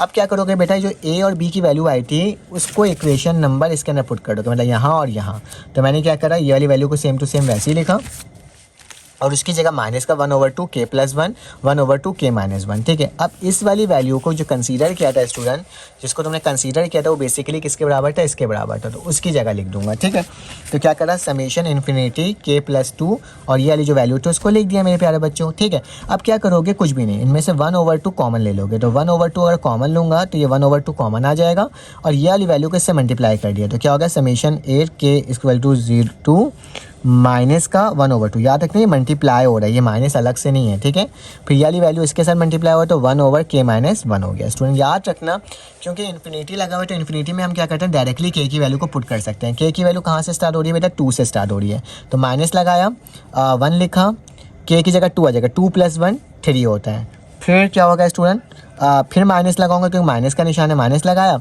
फिर के की जगह क्या लिखूंगा 3, क्योंकि ये समीशन का मतलब क्या होता है, वैल्यू बढ़ती जाएगी, के की वैल्यू 2 3 4 5 6 ऐसे जाएगी। तो 3 लिखा तो स्टूडेंट 3 + 1 क्या हो जाएगा 4। फिर यहाँ पे 4 लिखा तो 4 + 1 क्या हो जाएगा 5, और ये सो ऑन इस तरह चलते रहेगा। तो मैंने डॉट डॉट डॉट लगा दिया, फिर प्लस का निशान लगाया। यहाँ पे के की वैल्यू बेटा 2 से स्टार्ट है, तो क्या करूँगा प्लस का निशान है। अगर 2 लिखूंगा 2 में से 1 जाएगा तो बेटा क्या बचेगा 1, फिर प्लस का निशान। अब 2 के बाद क्या आएगा 3, 3 में से 1 जाएगा तो क्या बचेगा 1/2, फिर प्लस क्या हो जाएगा, फिर 3 के बाद क्या आ जाएगा 1/4, इसी तरह 1/5 सो ऑन चलते रहेगा। तो बेटा इक्वल टू ये वाली वैल्यू माइनस में है प्लस में कर गई, माइनस में है प्लस में कर गई, माइनस में है प्लस में कर गई। तो जाहिर सी बात है सिर्फ ये वाली वैल्यू हमारे पास बच गई, ठीक है। बाकी सब वैल्यू आगे भी जाएगी तो कटते जाएगी, पीछे भी जाएगी तो कटते जाएगी, ठीक है। तो स्टूडेंट इस तरह से मेरे पास ये बच गया, तो मैंने क्या लिखा 1/2 लिखा, और जो बच गया उसे लिख दिया 1 + 2/2। 2 1 ज़ा 2, 2 1 2 + 1 3 होता है, तो और नीचे 2 2 ज़ा 4, तो 3/4 मेरे पास आंसर आ गया स्टूडेंट इस सवाल का। देखा कितना आसान सवाल था ना, इतना मुश्किल सवाल नहीं है, सारे बहुत आसान आसान से सवाल हैं। और मैंने तमाम के ना लेक्चर्स अपने चैनल के अंदर अपलोड किया हुआ है, अपने एमर्स कोचिंग सेंटर के लेक्चर के अंदर, और साथ साथ मैं तमाम चीज़ें प्रोवाइड करता हूँ। अगर आपको मेरे ना ग्रुप में भी ऐड होना है तो मैंने आपको बता चुका है कि आपके पास मेरा नंबर ये वाला है 031521072776। देखिए दोनों नंबर है, एक वाला नंबर भी है, एक ये वाला नंबर भी है। देखिए दोनों नंबर्स पे आप कॉन्टैक्ट कर सकते हो, ठीक है। अगर किसी एक में रिप्लाई नहीं आ रहा तो सेकंड में तो इंशाल्लाह आपको ज़रूर आ जाएगा रिप्लाई। तो स्टूडेंट अब क्या करते हैं क्वेश्चन नंबर अच्छा डायरेक्टली 9 आ गया। एक सवाल यहाँ पे मैंने आगे कर लिया था क्योंकि मेरे पास पेज कुछ नहीं करनी हो रही थी, खैर ये सब तो होते रहता है ना, ठीक है। अब पार्ट नंबर 8 आ गया स्टूडेंट, ठीक है। ये 6.3 का क्वेश्चन नंबर 9 है, ठीक है। अब इसमें याद रखना, इसमें लिखा हुआ है there are 11 men and 9 women members, ठीक है, ऑफ अ क्लब, ठीक है। How many committee of 8 members can be form having at least 5 women, ठीक है। तो स्टूडेंट आपको ये फाइंड आउट करना है, ठीक है। अब याद रखना है ये प्रोबेबिलिटी का सवाल है, इसके ना 3 पार्ट है, लेकिन इसमें बोला गया है हैविंग एटलीस्ट 5 वुमेन, कम से कम 5 क्या होनी चाहिए, वुमेन होनी चाहिए। ज़्यादा से ज़्यादा कमेटी मेंबर कितने बेटा 8 है, तो एक कमेटी मेंबर के अंदर आपके पास स्टार्टिंग पॉइंट क्या होनी चाहिए जिसके अंदर 5 वुमेन हो, और 5 से ज़्यादा हो सकती हैं। तो मैंने लिखा टोटल मैन कितने स्टूडेंट 11 हैं, जबकि टोटल वुमेन कितने स्टूडेंट 9 हैं, जबकि कमेटी के मेंबर कितने हैं स्टूडेंट 8 हैं, ठीक है। तो टोटल वेज क्या हो सकता है, याद रखना 11 लिखा, टोटल मैन कितने 11 है, ठीक है। और उसमें से वुमेन कितनी है 9, तो मैंने इस फॉर्म में लिखा है इसको एनसीआर के फॉर्म में कि 11 और 9। अब बोला गया एटलीस्ट 5 वुमेन, कम से कम 5 वुमेन होनी चाहिए, तो मैंने क्या लिखा वुमेन की जगह 5 लिख दिया। अब टोटल मेंबर कितने थे स्टूडेंट 8, अगर 5 वुमेन हो गए तो मैन कितने बच गए 3, तो यहाँ पे 3 लिख दिया। फिर प्लस का निशान लगाया, 11 लिखा। अब क्या होगा स्टूडेंट 9 एटलीस्ट 5 वुमेन था, तो 5 से ज़्यादा हो सकती हैं, तो मतलब 6, यहाँ पे 6 हो गया, तो यहाँ पे 2 हो गया। इसको वहाँ तक ले जाओगे जब तक मैन क्या हो जाए 0 ना हो जाए, तो क्या हो जाएगा स्टूडेंट। अब इसको मैंने 7 कर दिया, इसको 1 कर दिया, इसको 8 कर दिया, 0 कर दिया, क्योंकि 8 मेंबर तक था और 8 मेंबर से ऊपर जा नहीं सकता है, ठीक है। अब स्टूडेंट इसको क्या करोगे, एनसीआर के फॉर्मूला के अकॉर्डिंग कैलकुलेटर में वैल्यू पुट करोगे, ठीक है, या फिर एनसीआर का पूरा फॉर्मूला लगाओगे, उसकी मदद से इसको सॉल्व कर सकते हो। इसको निकालोगे अलग, इसको निकालोगे, फिर दोनों को मल्टीप्लाई करोगे। कैलकुलेटर में होता है स्टूडेंट एनसीआर का, ठीक है। तो उसके अकॉर्डिंग करोगे तो इसकी वैल्यू क्या आ जाएगी 25815 वेज। अगर आपको स्टूडेंट अभी भी समझ में ये नहीं आया कैसे है, मेरे पास अभी कैलकुलेटर है नहीं, वरना मैं आपको डायरेक्टली करवा देता क्योंकि मैंने कहीं रख कर सॉल्व करके रख दिया। लेकिन खैर आपने क्या करना है, इससे करना, अगर नहीं आ रहा लेक्चर के अंदर मौजूद है, लिखना exercise 6.3 question number 9 Aimers coaching centre, तो आपके पास इसका सवाल आ जाएगा जिसके अंदर मैंने पूरा सॉल्व करके दिखाया है, ठीक है। तो आप उसमें देख लेना। अब स्टूडेंट हमारे पास क्या आ जाएगा क्वेश्चन नंबर 9, तो चलो आ जाओ क्वेश्चन नंबर 9 को देख लेते हैं। तो क्वेश्चन नंबर 9 स्टूडेंट हमारे पास कुछ इस तरह का सवाल है जो कि स्टूडेंट को काफ़ी ज़्यादा मुश्किल लगता है, लेकिन खैर ये है बहुत आसान क्योंकि मैं आपको बताऊंगा आसान तरीके से। तो स्टूडेंट एक्सरसाइज 7.1 का क्वेश्चन नंबर 2 का पार्ट नंबर 3 है। इसमें लिखा हुआ है, अच्छा मैं सारे सवाल करवाया ना आपको, क्वेश्चन नंबर एक बार मैं रिकॉर्ड, अच्छा इसका मैंने आपको स्क्रीनशॉट शायद नहीं दिया, ये वाला जो सवाल है जो अभी, हाँ इसके स्क्रीनशॉट करवा दिया, नहीं हो गया, ठीक है। अब स्टूडेंट मेरे पास पार्ट नंबर 9 आ गया, ठीक है। 7.1 क्वेश्चन नंबर 3, 7.1 का क्वेश्चन नंबर 3 स्टूडेंट क्या लिखा हुआ है 7n माइनस का 4n इज डिविजिबल बाय 3। याद रखना हम मैथमेटिकल इंडक्शन पढ़ रहे हैं, तो इसको मैथमेटिकल इंडक्शन की मदद से सॉल्व करेंगे। इसमें थोड़ा इंग्लिश ज़्यादा है student. If function of Pn represent the above proposition then for n बराबर है 1, तो Pn इस बिकम, आपने याद रखना n की जगह 1 पुट करना है, ठीक है। सबसे पहले तो n की जगह 1 पुट किया और 4 n की जगह 1, तो क्या हो गया 7 - 4 तो 3 आ गया। तो मुझे पता करना था कि डिविजिबल है बाई 3, तो यस बिल्कुल, since 3 is exactly divisible by 3 then given statement is true for n is equal to 1। अब याद रखना n की जगह क्या पुट होगा, k पुट होगा, ठीक है। Assuming that the result to be true for n बराबर है k, we get the hypothesis. याद रखना हमें क्या करना होगा, अब n की जगह k पुट करना होगा, पहले n की जगह 1 फिर n की जगह k, तो क्या लिखा 7k माइनस 4k, ठीक है। यहाँ तक मैंने सॉल्व कर दिया। Now we have to prove that the statement is true for n बराबर है k प्लस 1। अब हमें क्या करना है, n की जगह k प्लस 1 भी पुट करना है, ठीक है। तो स्टूडेंट आप क्या कर देंगे, जहाँ मेरे पास n था वहाँ पे क्या हो जाएगा k प्लस 1 तो मैंने लिख लिया k प्लस 1 माइनस का निशान 4k प्लस 1। अब स्टूडेंट एक चीज़ याद रखना, मैंने इन दोनों को ना अलहदा किया, 7.7k प्लस सॉरी यहाँ पे मैंने कुछ गलती कर दी है, ये 7k हो जाएगा और ये स्टूडेंट 7 हो जाएगा, ठीक है। उसी तरह से अगर 4 को लिखूंगा तो स्टूडेंट एक तो 4 के साथ 1 आ जाएगा और एक 4 के साथ k आ जाएगा, ठीक है स्टूडेंट। चाहो तो ऐसे लिख लो या ऐसे लिख दो। अच्छा मैंने सही लिखा था, मैंने गलत नहीं लिखा था। मसला ये हो गया कि मैंने इसको देखा नहीं सही से, ठीक है। तो ये अब मिटा देता हूँ स्टूडेंट। अच्छा ठीक है, तो ये देखो मैंने क्या करा, मैंने ये करा कि 7 है उसके साथ एक दफ़ा 1 लिख दिया और 7 के साथ एक दफ़ा k लिख दिया, ठीक है। तो ये मेरे पास क्या हो जाए, टूट कर ब्रेक करके लिख दिया, दोबारा प्लस करोगे तो बेस सेम पावर है तो k प्लस 1 हो जाएगा। उसी तरह से 4 के साथ एक दफ़ा 1 लिख दिया, डॉट लगा के 4 के साथ k कर दिया। अब स्टूडेंट मुझे क्या करना था, इसको 7 बनाना था, तो मैंने माइनस 3 4k प्लस 3 4k के साथ इसको क्या कर दिया, माइनस करवा दिया और सब्ट्रैक्ट करवा दिया। कैसे, देखो माइनस का 4 है और माइनस का 3 किसके बराबर होता है, 7 के, और 4k तो मैं 4k लिख सकता हूँ, ठीक है, मैथ्स के रूल के अकॉर्डिंग। तभी मैंने माइनस के 3 4k प्लस का 3 4k के साथ लिखा। तो अब क्या हो जाएगा स्टूडेंट, माइनस का 4.4k माइनस का 3.4k, तो एक दफ़ा k लिख दिया, माइनस 3 माइनस 4 किसके बराबर है, माइनस 7 के बराबर होता है, ठीक है। इन दोनों में से कॉमन क्या आ रहा है स्टूडेंट, 7 आ रहा है, तो 7 कॉमन आ जाएगा, तो क्या बचेगा 7k माइनस 4k और प्लस का 3.4k, ठीक है। अब हमारे पास आंसर आ गया। क्या लिखोगे student, by our hypothesis 7k minus 4k is divisible by 3 and 3.4k is obviously divisible by 3, ठीक है। हमारे पास क्या हो सकता है, ये जो वैल्यू है ये भी डिविजिबल बाई 3 है और ये वाली जो वैल्यू है वो भी डिविजिबल बाई 3 होगा, ठीक है। देयरफॉर द गिव वो स्टूडेंट स्टोरेज फुल हो गया है जिसकी वजह से मेरा वीडियो बीच में रुक गई थी। तो 7.7k माइनस 4.4k माइनस, अच्छा ये जो मेरे पास वैल्यू आ गई थी स्टूडेंट, अब क्या करेंगे, यहाँ पे मैं प्लस का माइनस का 3.4k और 3.4k प्लस का क्या है, क्यों, क्योंकि माइनस का 3 माइनस का 4 क्या हो जाएगा, 7 हो जाएगा और साथ में 4k तो एक दफ़ा लिखा ही जा सकता है। तो मैंने क्या लिख दिया स्टूडेंट, 7.7k 4 माइनस 3 कितना होता है, माइनस का 7.4k प्लस का 3.4k। तो मैंने इसमें से कॉमन क्या ले लिया बेटा, 7 ले लिया, क्योंकि k माइनस 4k हमने ऑलरेडी क्या कर चुका है स्टूडेंट्स को सॉल्व कर चुका है, ठीक है। तो जाहिर सी बात है डिविजिबल बाय क्या होगा, 3 होगा ही होगा, ठीक है। तो अभी मैंने लिख दिया 7k माइनस 4k प्लस का 3 माइनस 4k, तो लिखा by our hypothesis 7k minus 4k is divisible by 3 and 3.4k जो मेरे पास लिखा हुआ है, डॉट के लिखा हुआ है, ये ऑब्वियसली डिविजिबल बाय 3 होगा ही होगा, ठीक है। Therefore the given expression is also divisible by 3 for k plus 1, hence the mathematical induction given statement is true, ठीक है। तो स्टूडेंट ये मेरे पास इस तरह से इसको सॉल्व करना था और इसको हमने कंप्लीटली सॉल्व कर लिया। चलो आज स्टूडेंट इसका नेक्स्ट पार्ट करते हैं, क्वेश्चन नंबर 10 को देखते हैं और देखते हैं वो किस तरह से सॉल्व हो रहा है। तो क्वेश्चन नंबर 10 स्टूडेंट एक्सरसाइज 8.2 का क्वेश्चन नंबर 4 है और इसका पार्ट नंबर 6 है, ठीक है। फाइंड द इनवर्स f, ठीक है, मतलब f इनवर्स निकालना है and determine the domain and range of f inverse for the real value function of define by, ठीक है। अब आपने डोमेन और रेंज बनाना है, लेकिन उसके साथ साथ आपने इन्वर्स भी निकालना है f का, ठीक है, ऊपर नहीं है नीचे है, ठीक है। तो इन्वर्स निकालने का तरीका क्या होता है स्टूडेंट, बहुत ही आसान, कि आपके पास जो भी फंक्शन होगा उसको लेट कर लोगे कि वो किसके बराबर है, x के बराबर, मतलब y के बराबर, जो भी फंक्शन है वो किसके बराबर है, y के, और फिर इस फंक्शन का जो f होगा इसको इक्वल टू के बाद लेके जाओगे तो माइनस का इन्वर्स हो जाएगा और साथ में y लिखा जाएगा।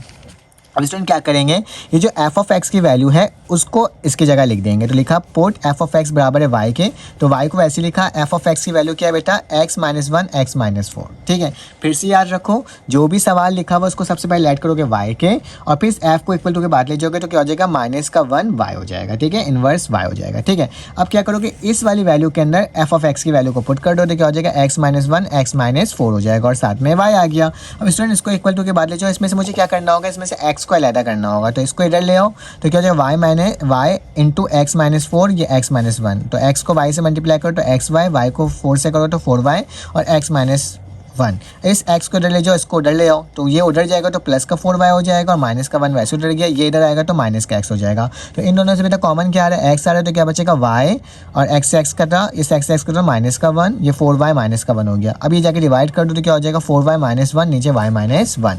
तो बेटा मेरे पास x की वैल्यू निकल गई। अब मुझे मालूम है बेटा ये जो x है वो किसके बराबर है, इसके बराबर है, तो मैंने क्या लिख दिया f माइनस 1 बराबर है y के। अब क्या करोगे स्टूडेंट, इसको मुझे x के फॉर्म में करना है, ठीक है। अब इसको x के फॉर्म में किस तरह से किया जा सकता है, आपने क्या करना होगा, आपने बेसिकली इसको रिप्लेस कर देना होगा, जहाँ पे y है उसको x से रिप्लेस कर देना होगा। लिखा होगा रिप्लेस y बराबर है x के, तो इसकी क्या हो जाएगा x, इसकी जगह x, इसकी जगह x। तो ये मेरे पास इन्वर्स फंक्शन निकल गया। बेटा इन्वर्स फंक्शन का डोमेन कैसे निकलेगा कि नीचे मेरे पास 0 नहीं आना चाहिए, तो x की जगह क्या पुट होगा कि 0 नहीं आए, x की जगह अगर 1 पुट हो जाएगा तो वो 0 मतलब आ जाएगा, तो 0 1 नहीं होना चाहिए। तो लिखा डोमेन निकालने के लिए क्या होगा कि x such that x belongs to real number x is not equal to 1। उसी तरह से अगर इधर देखा जाए स्टूडेंट, तो यहाँ पे रेंज निकालना है, तो यहाँ पे क्या पुट नहीं हो सकता है स्टूडेंट, 4 पुट नहीं हो सकता है, ठीक है। अगर x जगह 4 पुट कर दूंगा तो 0 हो जाएगा, और 0 नहीं आना चाहिए, तो क्या लिख दिया y such that y x belongs to real number, जबकि y की जो वैल्यू है स्टूडेंट क्या होगा, इज नॉट इक्वल टू 4 होगा, ठीक है, sorry x is not equal to 4, ठीक है। तो ये मेरे पास स्टूडेंट आ जाएगा। एक बार इसको देख लो फिर से कि जो भी सवाल होगा उसमें आपने लेट करना होगा कि y के, फिर उसकी वैल्यू लिखना होगा, फिर वैल्यू लिखने के बाद उसमें से x को अलहदा करना होगा, फिर x को अलहदा करने के बाद जहाँ y होगा उसको रिप्लेस कर दोगे x से। तो इस तरह से आपके पास इन्वर्स फंक्शन स्टूडेंट निकल करके आ जाएगा। तो चलो आज इसका नेक्स्ट पार्ट सॉल्व करते हैं और देखते हैं कि वो किस तरह से सॉल्व स्टूडेंट हो रहा है। तो मैं नेक्स्ट पार्ट की तरफ चलता हूँ, क्वेश्चन नंबर 11 की तरफ। तो क्वेश्चन नंबर 11 जो है स्टूडेंट वो 10.4 का क्वेश्चन नंबर 5 का पार्ट नंबर 3 है बुक के अंदर। लिखा शो दैट, लिखा हुआ है cos 11 plus sign 11 divided by cos 11 minus का साइन 11 डिग्री जो कि बराबर है 1056 के। तो स्टूडेंट मैंने प्रूफ करना तो लेफ्ट हैंड साइड लिख दिया, लेफ्ट हैंड साइड वैल्यू लिख दिया, ठीक है। अब स्टूडेंट मैं क्या करूँगा, जब भी हमारे पास इस तरह की कंडीशन आती है तो हमें मालूम है कि अगर cos 90 माइनस थीटा होता है वो किसके बराबर होता है, साइन के बराबर होता है। तो मैं क्या करूँगा, cos लिखूँगा, 90 करवा दूंगा थीटा से। थीटा कब होगा, जब ये 90 मतलब कौन से नंबर से इसको माइनस करूंगा कि 11 आ जाए। अगर 90 को 79 से माइनस करोगे तो क्या आ जाएगा, 11 आ जाएगा। तो मैंने क्या लिखा 79 लिख दिया और साइन 11 वैसे लिख दिया। cos 11 को भी यह लिखूंगा स्टूडेंट 90 माइनस 79 और माइनस का साइन 11, ठीक है। अब इसको माइनस करोगे तो दोबारा से 11 आ जाएगा, लेकिन हमें मालूम है कंडीशन के अकॉर्डिंग, कॉम्प्लीमेंट्री एंगल के अकॉर्डिंग स्टूडेंट क्या होता है कि अगर 90 में से थीटा माइनस कर देते हो तो साइन के बराबर होता है। तो 90 है और उसमें थीटा माइनस कर दो तो मेरा मतलब है इसकी वैल्यू क्या हो जाएगी स्टूडेंट, साइन आ जाएगा। और जबकि थीटा की जो वैल्यू होगी जो कि यहाँ पे लिखी हुई होगी जो कि क्या है 79, तो मैं क्या लिख दूंगा 79 लिख दूंगा और प्लस का 11। उसी तरह से cos 90 माइनस 79 है तो मेरे पास क्या आ जाएगा 79 आ जाएगा, साइन हो गया, क्योंकि कॉम्प्लीमेंट्री एंगल में इसको इस तरह से रिप्रेजेंट किया जा सकता है स्टूडेंट, ठीक है। अब अगर साइन सम हो रहा हो स्टूडेंट 79 प्लस 11 और 79 माइनस का 11, तो स्टूडेंट क्या करोगे, इसमें एक फार्मूला होता है कि sine u plus sine v बराबर होता है 2 sine u plus v divided by 2 cos u plus v divided by 2, और एक होता है sine u minus sine v बराबर होता है स्टूडेंट किसके, 2 cos u plus v divided by 2 sine u plus v divided by 2। इसमें ज़्यादा कुछ फ़र्क नहीं है, अगर प्लस है तो यहाँ पे क्या हो जाएगा स्टूडेंट, पहले साइन आ जाएगा, ठीक है, कॉस बाद में आएगा, ठीक है, ठीक है। अच्छा ये माइनस है, ठीक है, और ये भी माइनस है, ठीक है। और अगर मेरे पास नेगेटिव होगा स्टूडेंट तो पहले कॉस आएगा, बाद में क्या आएगा, साइन आएगा, ठीक है। तो मैंने वही लिखा 2 लिखा, u की जगह क्या आ जाएगा स्टूडेंट 79 और v की जगह क्या आ जाएगा 11। तो ये लिखा 79 plus 11 divided by 2 cos 79 minus 11 divided by 2। उसी तरह से नीचे भी लिखा स्टूडेंट कॉस, पहले तो कॉस लिखा 79 प्लस 2 और साइन 79 माइनस 11 2, ठीक है। इसको जब सॉल्व करा स्टूडेंट तो 45 आएगा और इसकी वैल्यू 34 आएगी। इसको सॉल्व करोगे तो 45 आएगा, इसकी वैल्यू क्या आएगी 34 और 2 से 2 क्या हो गया स्टूडेंट, कैंसिल आउट हो गया, ठीक है। साइन 45 बराबर होता है √1 ओवर √2 और cos 45 बराबर होता है 1/2। तो 1/2 से 1/2 करके तो क्या बचा स्टूडेंट, cos 34 और sin 34, ठीक है स्टूडेंट। ये मेरे पास यहाँ पे वैल्यू बची है, ठीक है। और इसके बाद क्या हो जाएगा स्टूडेंट, cos 34 sin 34 किसके बराबर होता है, cot थीटा बराबर होता है cos ओवर sin के। तो ये पूरी वैल्यू स्टूडेंट cot के बराबर हो गया और एंगल क्या है 34, लेकिन हमें तो cot 34 नहीं चाहिए, हमें क्या चाहिए tan 56 चाहिए। तो स्टूडेंट इसमें भी कॉम्प्लीमेंट्री एंगल लगाएंगे कि cot 90 माइनस थीटा किसके बराबर होता है, tan के बराबर होता है, tan थीटा के बराबर होता है। तो cot को 90 से किससे माइनस करेंगे, 34 आ जाएगा। 90 को अगर 56 से माइनस करेंगे तो क्या आ जाएगा स्टूडेंट, 34 आ जाएगा। तो 90 माइनस 56 तो मतलब क्या होता है, tan के बराबर होता है, तो tan लिख दिया। और थीटा की वैल्यू क्या है बेटा, जो यहाँ पे जो कि मेरे पास क्या है 56, तो क्या आ गया 56। तो लेफ्ट हैंड साइड बराबर हो गया स्टूडेंट किसके, राइट हैंड साइड के। इसका भी स्टूडेंट आप क्या कर सकते हो, स्क्रीनशॉट ले सकते हो। ठीक है, चलो आज इसका नेक्स्ट पार्ट सॉल्व करते हैं और देखते हैं वो किस तरह से स्टूडेंट सॉल्व हो रहा है। ठीक है, तो नेक्स्ट पार्ट जो है स्टूडेंट्स का क्वेश्चन नंबर क्या है 12 है। ठीक है, तो 12 का शॉर्ट क्वेश्चन हमारे पास लिखा है, the area of the triangle is 3.346 square unit if beta बराबर है 20.9 डिग्री एंड गैमा बराबर है 117.2, find A and angle alpha. ठीक है, ये एक्सरसाइज 11.3 का पार्ट 2 है। ठीक है, तो स्टूडेंट याद रखना है इसमें मेरे पास ए निकालना है और अल्फा निकालना है। तो गिवन एरिया जो गिवन है स्टूडेंट वो क्या है 3.34 सेंटीमीटर क्यूब। बी वैसे स्क्वायर यूनिट लिख देना, ये सेंटीमीटर क्यूब लिखने की ज़रूरत नहीं है। ठीक है, उसके बाद बीटा की वैल्यू क्या 20.9 और 117 गैमा है। तो स्टूडेंट हमें मालूम है कि sum of the angle of triangle बराबर होता है 180 डिग्री के। तो मैं लिख रहा हूँ एज वी नो डैट कि alpha plus beta plus gamma बराबर होता है 180 डिग्री के। तो उससे अल्फा निकल सकता है। तो मैंने लिखा अल्फा की जगह अल्फा लिखा, बीटा की जगह बीटा की वैल्यू लिखा, गैमा की जगह गैमा की वैल्यू लिखा और 180 लिख दिया। दोनों को प्लस किया तो 138.1 डिग्री और यहाँ पे 180 प्लस का इक्वल टू की वजह क्या हो जाएगा, माइनस हो जाएगा। तो मेरे पास 180 माइनस 138.1 डिग्री को माइनस करोगे तो क्या आ जाएगा 41। तो मेरे पास अल्फा की वैल्यू स्टूडेंट निकल कर आ गई। अब ए निकलने के लिए हमने क्या करेंगे, एरिया ऑफ ट्रायंगल का फॉर्मूला लगाएंगे कि एरिया ऑफ ट्रायंगल बराबर होता है 1/2 a square sine beta sine gamma और साइन अल्फा। ठीक है, तो आपने सब की वैल्यू मैंने स्टूडेंट क्या कर दिया, पुट कर दिया है। पुट करने का इसको थोड़ा सा सिंप्लीफाई किया, जो सिंपल से सिंप्लीफाई होता है। तो ए की वैल्यू क्या आ जाएगी 14.06 और जब इसका रूट लूँगा तो स्टूडेंट क्या हो जाएगा 3.75 यूनिट। ठीक है, तो स्टूडेंट इस तरीके से आपने इसको सॉल्व करना है। मैंने इसको बताया नहीं किस तरह से करना है, कैलकुलेटर में वैल्यू डालोगे तो स्टूडेंट ये क्या हो जाएगा, सॉल्व हो जाएगा। तो हमने स्टूडेंट यहाँ तक इसकी वैल्यू को सॉल्व कर लिया। तो जल्दी से स्टूडेंट क्या कर दो, चैनल को लाइक और सब्सक्राइब कर दो ताकि मैं क्या कर सकूँ, आपको इस तरह की वीडियोस प्रोवाइड करते रहूँ ताकि आपके नंबर बोर्ड के एग्जाम्स में आते रहें और बहुत अच्छे अंदाज में स्टूडेंट आप बहुत अच्छे अंदाज में पास हो सको। चलो आज इसका नेक्स्ट पार्ट मतलब क्वेश्चन नंबर कौन सा था, ये 12 का क्वेश्चन नंबर 13 में आ गए। ठीक है, सेकंड लास्ट क्वेश्चन है ये स्टूडेंट 11.4 का क्वेश्चन नंबर 5 है। देख लो 2 सवाल 11 से आए, लिखा हुआ है प्रूफ करो क्या, प्रूफ डैट हमें क्या करना है कि ये वैल्यू लिखी हुई है इसके इक्वल है। ठीक है, तो इसको मुझे क्या करना है, इसको प्रूफ करना है। तो सबसे पहले स्टूडेंट मैंने लेफ्ट हैंड साइड को ले लिया। अब याद रखना है स्टूडेंट कि मेरे पास जो सिर्फ आर होता है वो बराबर होता है स्टूडेंट किसके, डेल्टा ओवर एस के। ठीक है, जो R1 होता है वो किसके बराबर होता है, डेल्टा एस माइनस ए के। अगर R2 की बात करोगे तो वो बराबर होता है डेल्टा माइनस बी के, जबकि R3 जो होता है वो किसके होता है, डेल्टा एस माइनस सी के। ठीक है, तो मैंने क्या किया स्टूडेंट, यहाँ पे स्क्वायर लगा हुआ था तो सबके ऊपर मैंने स्क्वायर लगा के उन चीज़ों की वैल्यू लिख दिया है। ठीक है, अब ये स्क्वायर बेटा इसके साथ भी है और नीचे वाले के साथ भी है, इसके साथ भी है, नीचे वाले के साथ भी, इसके साथ भी, इस नीचे वाले के साथ भी, इसके साथ भी, नीचे वाले के साथ भी, मैंने सेम टू सेम लिख दिया। अब क्या करा बेटा, इस एस को ऊपर जाकर मल्टीप्लाई कर दिया तो एस का स्क्वायर हो जाएगा 1 से मल्टीप्लाई और नीचे क्या हो जाएगा डेल्टा स्क्वायर। उसी तरह से इसको भी ऊपर जाकर मल्टीप्लाई किया, इसको भी ऊपर जाकर मल्टीप्लाई किया, इसको भी ऊपर जाकर मल्टीप्लाई किया। तो ये कुछ इस तरह का बन गया। देखो नीचे डिनोमिनेटर में सब में सेम है तो एक दफ़ा लिखा जा सकता है और ये वैल्यू को एक दफ़ा लिख दिया। अब इन सब में स्टूडेंट a माइनस बी का होल स्क्वायर का फॉर्मूला लग रहा है, एस स्क्वायर वैसे उतर गया, इसमें फॉर्मूला लगाओ a माइनस बी का तो क्या होगा S square minus 2as plus का ए स्क्वायर। जब इसमें फार्मूला लगाओ तो क्या होगा एस का स्क्वायर माइनस 2sb, बी का स्क्वायर। जब इसमें फार्मूला लगाओ तो क्या होगा एस का स्क्वायर माइनस 2sc प्लस सी का स्क्वायर। स्टूडेंट मेरे प्यारे बच्चों बहुत आसान तरीके से सॉल्व होगा, कोई मुश्किल की बात नहीं है, हम लोग बहुत अच्छे तरीके से इसको सॉल्व कर लेंगे। देखो एस कितनी दफ़ा है 1 2 3 4, तो मैंने क्या लिख दिया 4s का स्क्वायर लिख दिया।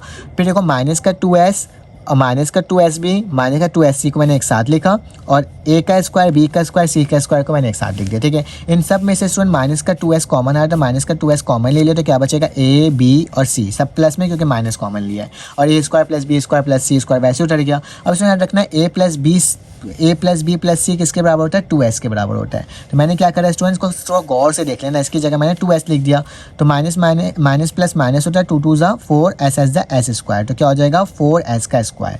तो ये मैं नेक्स्ट पेज मुझे इसको लिखना पड़ेगा। ठीक है, तो मैं चलता हूँ नेक्स्ट पेज की जानिब।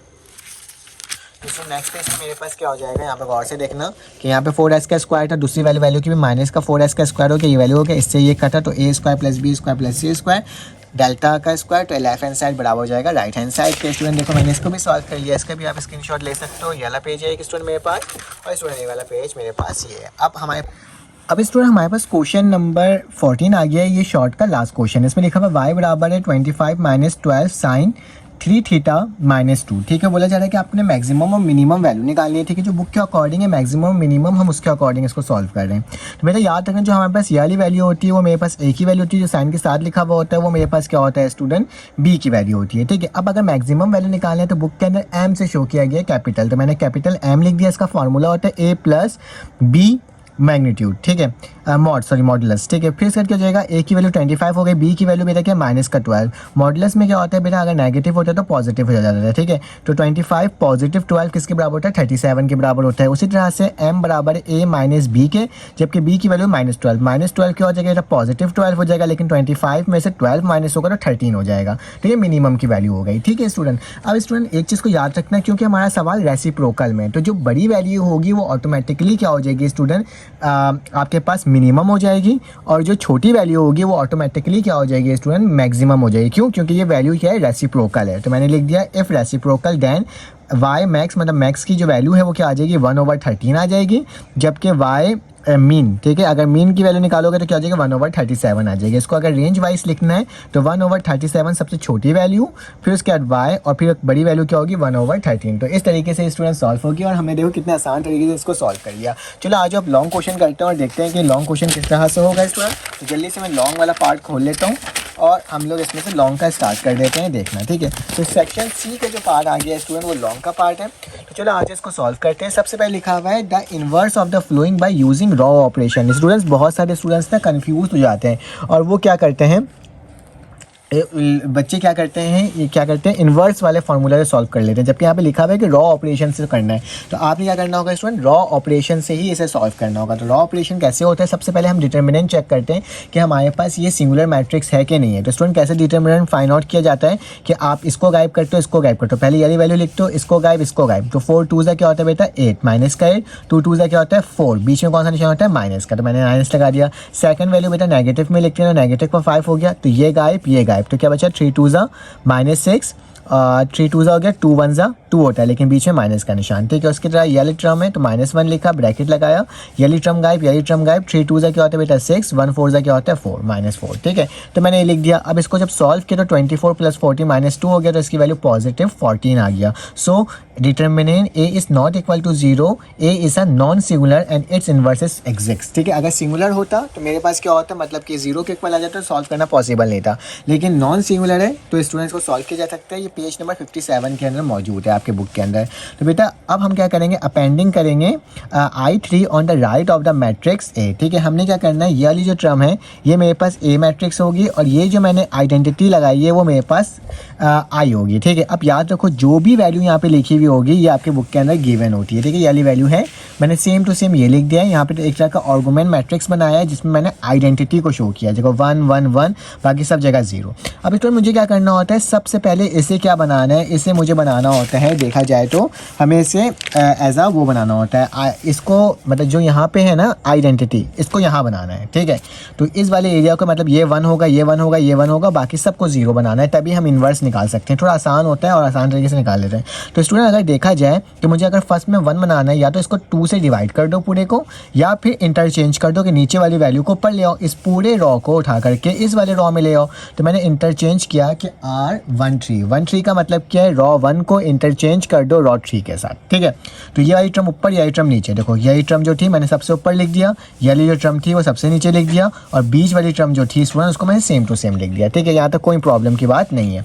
अब मुझे क्या करना है बेटा, 1 से नीचे वाली वैल्यू को क्या करना है, 0 बनाना है। 1 से नीचे वाली वैल्यू को 0 बनाना है, तो जिस चीज़ को 0 बनाना है तो उसको मैंने क्या करा, लिखा R2 में अगर मैं प्लस करवा दूंगा या फिर माइनस करवा दूंगा -3 को किसके साथ, R1 के साथ, तो ये मेरे पास ऑटोमेटिकली 0 हो जाएगा। कैसे, ये देखो R2 की वैल्यू क्या है बेटा 3 है, मैंने 3 लिख दिया, फिर प्लस माइनस माइनस ही होता है तो माइनस का 3 लिख दिया, और R1 की वैल्यू क्या बेटा 1 है, तो यहाँ क्या लिख दिया 1, तो 3 में से 3 जाएगा तो उसमें क्या बचेगा 0, तो मैंने देखो यहाँ पे 0 लिख दिया।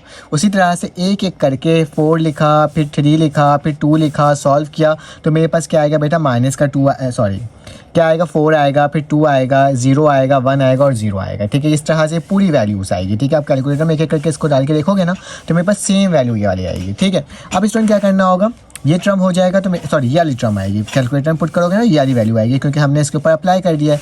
अब क्या होगा बेटा, अब जीरो से नीचे जो 2 है इसको भी मुझे जीरो बनाना है, तो इसको जीरो बनाने का तरीका क्या होगा, R3 लिखूंगा, R3 लिखा, प्लस लिखा और फिर माइनस क्या करवा दिया 2R1 के साथ। मतलब अगर 2 को 1 से मल्टीप्लाई करोगे क्योंकि 2 है, 2 को मल्टीप्लाई करोगे 1 से तो 2 होगा और माइनस का है तो मतलब माइनस का 2 हो जाएगा। देखो इस तरह से ये 2 है, 2 लिखा, प्लस माइनस क्या होता है माइनस, फिर 2 लिखा, R1 की वैल्यू क्या है बेटा 1, तो 1 लिख दिया, 2 1 2 ही होता है तो मतलब आंसर क्या आ रहा है 0 आ रहा है। ठीक है, मतलब सही आया बिल्कुल। नीचे वाली वैल्यू क्या हो जाएगी 0 हो जाएगी। उसी तरह से स्टूडेंट मैं क्या करूँगा 5 लिखूंगा, फिर माइनस का निशान लगाऊंगा, फिर 2 लिखूंगा और फिर अंदर 2 लिखूंगा। ठीक है, तो माइनस माइनस प्लस का 4 हो जाएगा। 5 में से स्टूडेंट इसको माइनस वगैरह करेंगे तो मेरे पास क्या वैल्यू बच कर आएगी बेटा, यहाँ पर माइनस का 2 बच के आएगा। ठीक है, उसी तरह से स्टूडेंट फिर R3 की जगह -1 लिखोगे, मल्टीप्लाई करोगे ऊपर वाली वैल्यू से तो मेरे पास क्या आएगा, यहाँ पे जो वैल्यू आएगी वो क्या आएगी 3 आएगी।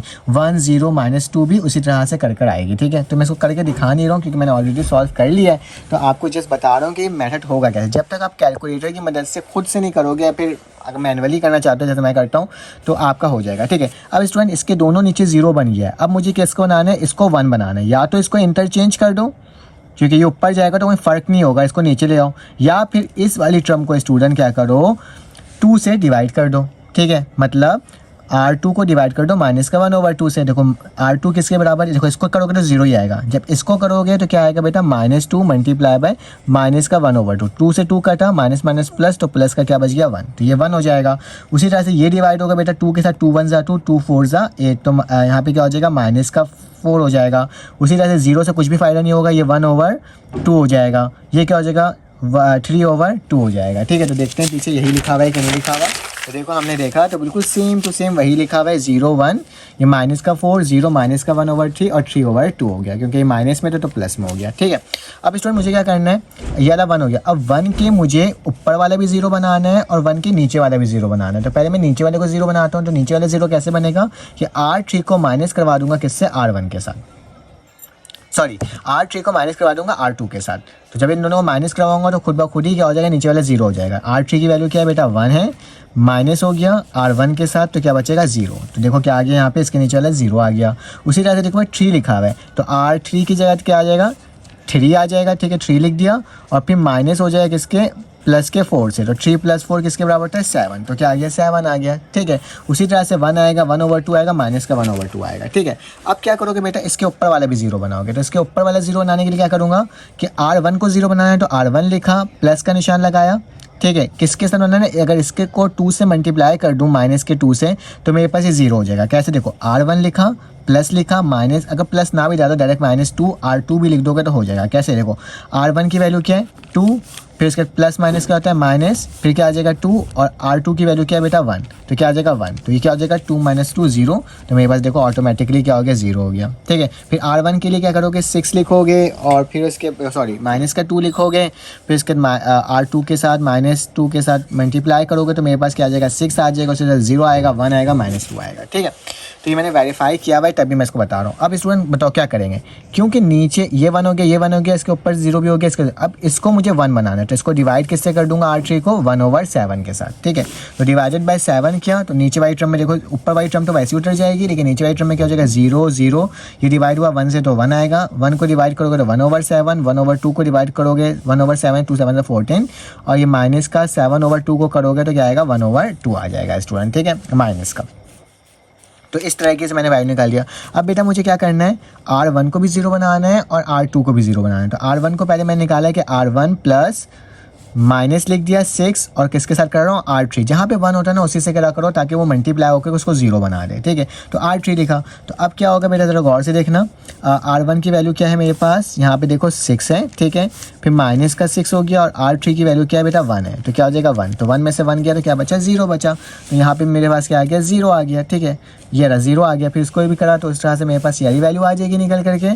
फिर उसके बाद इस वाले वैल्यू को अगर वो बनाना है तो क्या लिखोगे R2 प्लस, क्योंकि माइनस में तो 4 लिख दोगे पॉजिटिव में और R3 के साथ मल्टीप्लाई कर दोगे, जब मल्टीप्लाई करोगे तो यही टर्म भी 0 आ जाएगी। देखो ये वाली टर्म मेरे पास आइडेंटिटी बन गई, तो अगर ये वाली टर्म आइडेंटिटी बन जाएगी तो ये वाली जो टर्म होगी स्टूडेंट वो इन्वर्स होगा। ठीक है, तो ये जो पूरी वैल्यू मेरे पास बन करके आई है वो मेरे पास इन्वर्स होगा, तो मैंने यहाँ पे लिख दिया है कि A इन्वर्स की वैल्यू स्टूडेंट ये आ गई, तो यही मेरा क्या होगा यहाँ पे आंसर होगा। ठीक है, चलो आज इसका स्क्रीनशॉट ले लो। थोड़ा सा लेंथी क्वेश्चन है, कॉम्प्लिकेटेड होता है, टाइम लगता है, जब तक आप इसकी प्रैक्टिस नहीं करोगे तो जब तक आपका ये सॉल्व नहीं हो पाएगा। ठीक है, इसका पूरा लेक्चर मेरे चैनल के अंदर अपलोड है, ठीक है।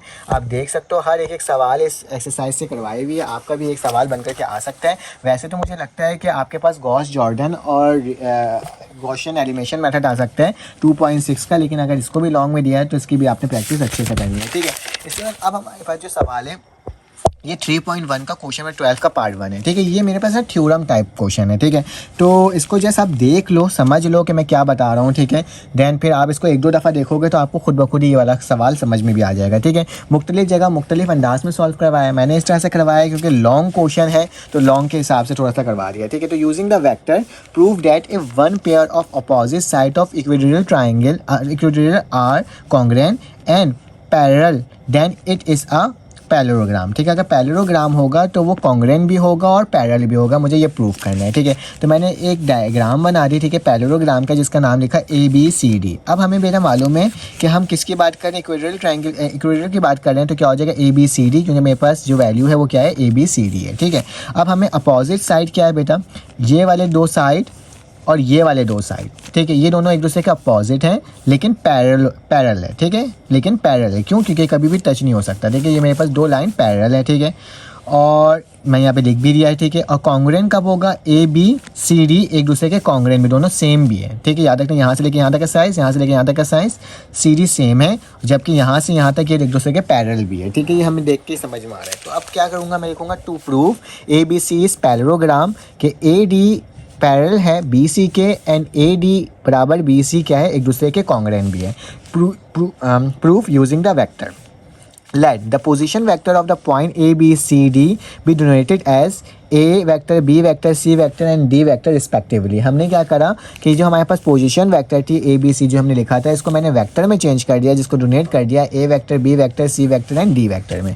The vector form of the position vector ABCD can be written as, ठीक है, क्योंकि हमें AB यहाँ पे AB और CD है ना, तो मैंने क्या करा, AB को अगर वेक्टर फॉर्म में निकालना है तो वो किसके बराबर होगा, B माइनस A के, और जब CD को निकालोगे तो D पहले लिखाएगा, C बाद में लिखाएगा। तो ये हमें वेक्टर की वैल्यू निकालना सिखाया हुआ था मैंने, तो इसको इस तरह से निकालते हैं, ठीक है। उसी तरह से हमारे पास क्या हो गया, अगर देखा जाए हमने किसको सॉल्व किया था, पहले पैरेलल को सॉल्व किया था, ठीक है। अब मेरे पास AB इज इक्वल टू क्या है बेटा, CD वी हैव, हम लिख सकते हैं इसकी जगह क्या, B minus A equal to D minus A, या फिर इसको थोड़ा सा अरेंज करके लिख दो कि माइनस को पॉजिटिव बना दो, इसको उठा के इधर ले आओ और इसको उठा के उधर ले आओ, ठीक है। तो पॉजिटिव हो जाएगा B प्लस C और A प्लस D, ठीक है। यहाँ तक तो हमने इसको प्रूफ किया है, ठीक है। अब हमें क्या करना होगा, अब इसके अपोजिट चीज़ों को प्रूफ करना होगा, ठीक है। तो ज़रा मैं यहाँ पर आता हूँ, तो यहाँ पर मैं आपको दिखा देता हूँ। अब हमें क्या सॉल्व करना है बेटा, AD और BC, ठीक है। अब मेरे पास क्या है AD और BC, जाहिर सी बात है AD और BC क्या है बेटा, एक दूसरे के कॉन्ग्रुएंट भी है, जबकि AD और BC एक दूसरे के पैरेलल भी है। तो मुझे ये भी प्रूफ करना है, ठीक है। तो देखते हैं अगर दोनों प्रूफ हो गया तो मेरा आंसर आ जाएगा, ठीक है। तो show that AD BC is a congruent and AD parallel है किसके, BC के। फॉर दैट, फॉर हमें क्या निकालना है, AD निकालने का तरीका क्या होता है, D माइनस ए हो जाएगा, और BC निकालोगे तो क्या हो जाएगा, C पहले आ जाएगा और B बाद में आ जाएगा, ठीक है। फ्रॉम द इक्वेशन, हमारे पास जब इक्वेशन मैंने बनाया तो इस इक्वेशन के अकॉर्डिंग जो मैंने लास्ट टाइम बनाया था, फाइंड द इक्वेशन, जो मैंने यहाँ पे बनाया था वाला इक्वेशन B प्लस C और A प्लस D, तो मैंने वही यहाँ पे लिखा है कि from the equation B plus C and A plus D we can rearrange as, हम इस वाली इक्वेशन को रीअरेंज कर सकते हैं, कैसे, इस फॉर्म में। D को यहीं पर आने दो, ठीक है। किस तरह से इसको अरेंज किया जा सकता है बेटा, अगर देखा जाए तो D माइनस ए और C माइनस बी के फॉर्म में, क्योंकि मेरे पास AD की वैल्यू क्या आई है, D माइनस ए, और इसकी वैल्यू C माइनस बी आई है, ठीक है। दिस शो डैट कि AD जो है बेटा वो किसके बराबर है, BC के बराबर है, क्योंकि हमने इसको सॉल्व करा है, ठीक है। तो AD क्या है, BC के इक्वल है, and the opposite side not only equal but also a parallel, क्योंकि एक दूसरे के पैरेलल भी हो रहा है, क्योंकि दोनों की वैल्यू क्या आ रही है स्टूडेंट, सेम ही आ रही है, ठीक है। अगर देखा जाए तो हमारे पास सेम ही इसकी वैल्यू निकल करके आ रही है, ठीक है। अगर इसको इधर ले आओ, इसको इधर ले आओ, तो दोनों क्या हो जाएगा, सेम हो जाएगा पिछली वैल्यू की तरह। तो वही चीज़ हो गया, प्रूफ हो गया, then equatorial triangle ABC is a parallelogram by definition. तो जस्ट आपने ये करके दिखाना होगा, तो मैंने यहाँ पे इसका स्क्रीनशॉट आपको दे देता हूँ, ठीक है। तो थोड़ा सा 1-2 दफ़ा देखोगे ना, फिर आपको और अच्छे से समझ में आ जाएगा बेसिकली मैंने कहा किया है, ठीक है। क्योंकि थोड़ा जल्दी सॉल्व करवाना ताकि ज़्यादा से ज़्यादा सवाल सॉल्व हो सके, ठीक है। अब इसका पार्ट नंबर हम क्या करते हैं, 3 मतलब क्वेश्चन नंबर 5 को सॉल्व करते हैं 9 का। इसमें क्या लिखा हुआ है, 6.4 क्वेश्चन नंबर 17 के अंदर मौजूद है, लिखा हुआ a fair die is thrown twice, एक फेयर डाई है जिसको 2 दफ़ा क्या किया गया है बेटा, थ्रो किया गया है। अब डाई होता क्या है बेटा, आप जब लूडो खेलते हो, ठीक है, तो उसके अंदर जिसको जो आपके पास वो होता है उसे क्या कहते हैं, कुछ पासे कहते हैं, क्या कहते हैं, ठीक है, जिसके अंदर आपके पास डिजिट होता है, जिसमें 1 होता है, किसी में लिखा हुआ 2, किसी में 3, किसी में 4, इस तरह से 6 तक होता है, ठीक है। तो वही लिखा हुआ है कि अगर आपने क्या किया, जब आपने ट्वाइस किया, find the probability that an even of the dot appear in the first. अगर आपने एक दफ़ा उसको वो किया, थ्रोन किया, तो आपके पास पहले में इवन नंबर आया, ठीक है, और फिर उसके बाद जब सेकंड किया तो आपके पास क्या आया, लेस देन 4 वैल्यू आई, ठीक है। तो इसमें लिखा है for a single die is thrown, अगर हम सिंगल सिर्फ एक डाई को थ्रोन करेंगे तो उसके अंदर कितने वैल्यूज आ सकती है, प्रोबेबिलिटी 1 भी आ सकता है, 2 भी आ सकता है, 3 भी आ सकता है, 4 भी आ सकता है, 5 भी आ सकता है, 6 भी आ सकता है, ये 6 प्रोबेबिलिटी हो सकता है। तो मैंने लिख दिया OS बराबर है 6 के। When even numbers of dot appear in first, then अगर आप फर्स्ट टाइम करें तो आपके पास इवन नंबर आए, तो वो इवन नंबर कौन कौन से हो सकते हैं, जाहिर सी बात है 1 से लेकर अगर 6 तक हैं उसके अंदर नंबर लिखे हुए हैं, तो 3, 2, 4, 6 ये इवन होगा, तो इसकी प्रोबेबिलिटी कितनी बन जाएगी स्टूडेंट, 3, ठीक है। इसका ऑर्डर कितने हो सकते हैं, 3, 1, 2, 3 है तो 3 लिख दिया। व्हेन लेस देन 4 अगर देखा जाए, अपीयर किया जाए अगर सेकंड में, लेस देन 4 का मतलब क्या होता है, 4 से कम, तो कितने नंबर आ जाएंगे, 1, 2, 3, तो 1, 2, 3 लिख दिया, तो O भी बराबर हो गया 3 के, ठीक है। तो लिखो now find the probability of even A and B, तो हम लोग क्या करेंगे, प्रोबेबिलिटी ऑफ A और B का इवन निकालेंगे, ठीक है। अब स्टूडेंट इसके बारे में ना हम इंडिपेंडेंट इवन की बात कर रहे हैं, तो सबसे पहले तो मुझे A की वैल्यू निकालनी होगी, तो प्रोबेबिलिटी ऑफ A कैसे निकलेगा, OA डिवाइडेड बाय OS, जितने पॉसिबल आउटकम होंगे वो उसको कर देंगे जितना हमारे पास इवन नंबर दिया हुआ था, तो 3/6 हो जाएगा, 3 1 3 2 6 हो जाएगा। अब प्रोबेबिलिटी B भी निकालना होगा, तो OB अपॉन OS हो जाएगा, तो 3/6 हो जाएगा, ठीक है। इसकी वैल्यू क्या आ जाएगी, 1/2 हो जाएगा, ठीक है। फॉर इंडिपेंडेंट इवन, अगर इंडिपेंडेंट इवन निकालने हैं तो इसको निकालने का तरीका क्या होता है कि probability of A intersection B बराबर होता है probability of A multiply by probability of B। तो प्रोबेबिलिटी ऑफ A किसके बराबर, 1/2 के, प्रोबेबिलिटी ऑफ B किसके बराबर, 1/2 के, 2 2 4, तो मेरे पास इंडिपेंडेंट इवन की प्रोबेबिलिटी क्या आ जाएगी, 1/4 आ जाएगी स्टूडेंट।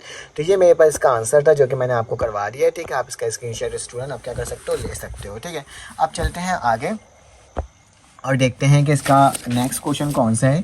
ये एक्सरसाइज बेटा क्वेश्चन नंबर 6 से 7.3 का क्वेश्चन नंबर 8 है, ठीक है। ये बुक के अंदर मौजूद है, उसके अकॉर्डिंग मैं आपको काम करवा रहा हूँ, ठीक है। तो चलो आज इसको कर लेते हैं। देखो इफ़ फ्रॉम दिया हुआ है और बोला जा रहा है वो किसके बराबर है, 4x² - 2x - 1 = 0 के। तो हमें जो चीज़ सॉल्व करना होगा हम वो लेंगे। तो टू प्रूफ हमें करना है 1/x, ये पूरी वैल्यू मैंने लिख दिया, क्योंकि अगर हम लोग एक्सपेंशन वाला फार्मूला देखेंगे स्टूडेंट, तो एक्सपेंशन वाले फार्मूला में क्या होता है, 1 सबसे पहले आता है, ठीक है, 1, और यहाँ पे 1 आता है।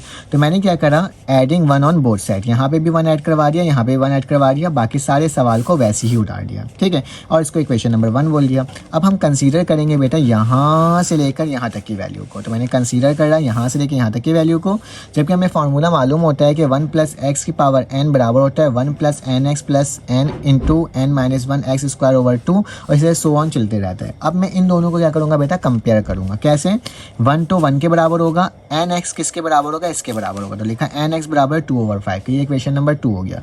अब इसी ही सवाल को स्टूडेंट याद रखने इसका एक स्टेप होता है कि आप इसका स्क्वायरिंग करोगे। तो मैंने n का स्क्वायर x का स्क्वायर करा, 2 का स्क्वायर क्या होता है 4 होता है, 5 का स्क्वायर क्या होता है 25, तो ये इक्वेशन नंबर 3 बन गया। ये पहला काम हो गया। पहला स्टेप क्या हुआ, इसको कंसीडर किया, ठीक है। कंसीडर करने के बाद क्या किया, कंपेयरिंग करा फार्मूला के साथ, nx को सेकंड टर्म से, सेकंड टर्म को सेकंड, थर्ड को थर्ड से करेंगे अभी, ठीक है। जब इसको कंपेयर करें तो इसको इक्वेशन नंबर 2 का नाम दे दिया और फिर इसके ऊपर स्क्वायरिंग करके इसको इक्वेशन नंबर 3 का नाम दे दिया, ठीक है। अब मेरे पास सेकंड पार्ट है, तो अब इसको कंपेयर करूंगा बेटा इसके साथ, ठीक है। तो मैंने वही लिखा कि n × n - 1 x² 2 फैक्टोरियल बराबर है किसके 1.32, जो पूरी वैल्यूटी देख करके यहाँ से मैंने उतार दी।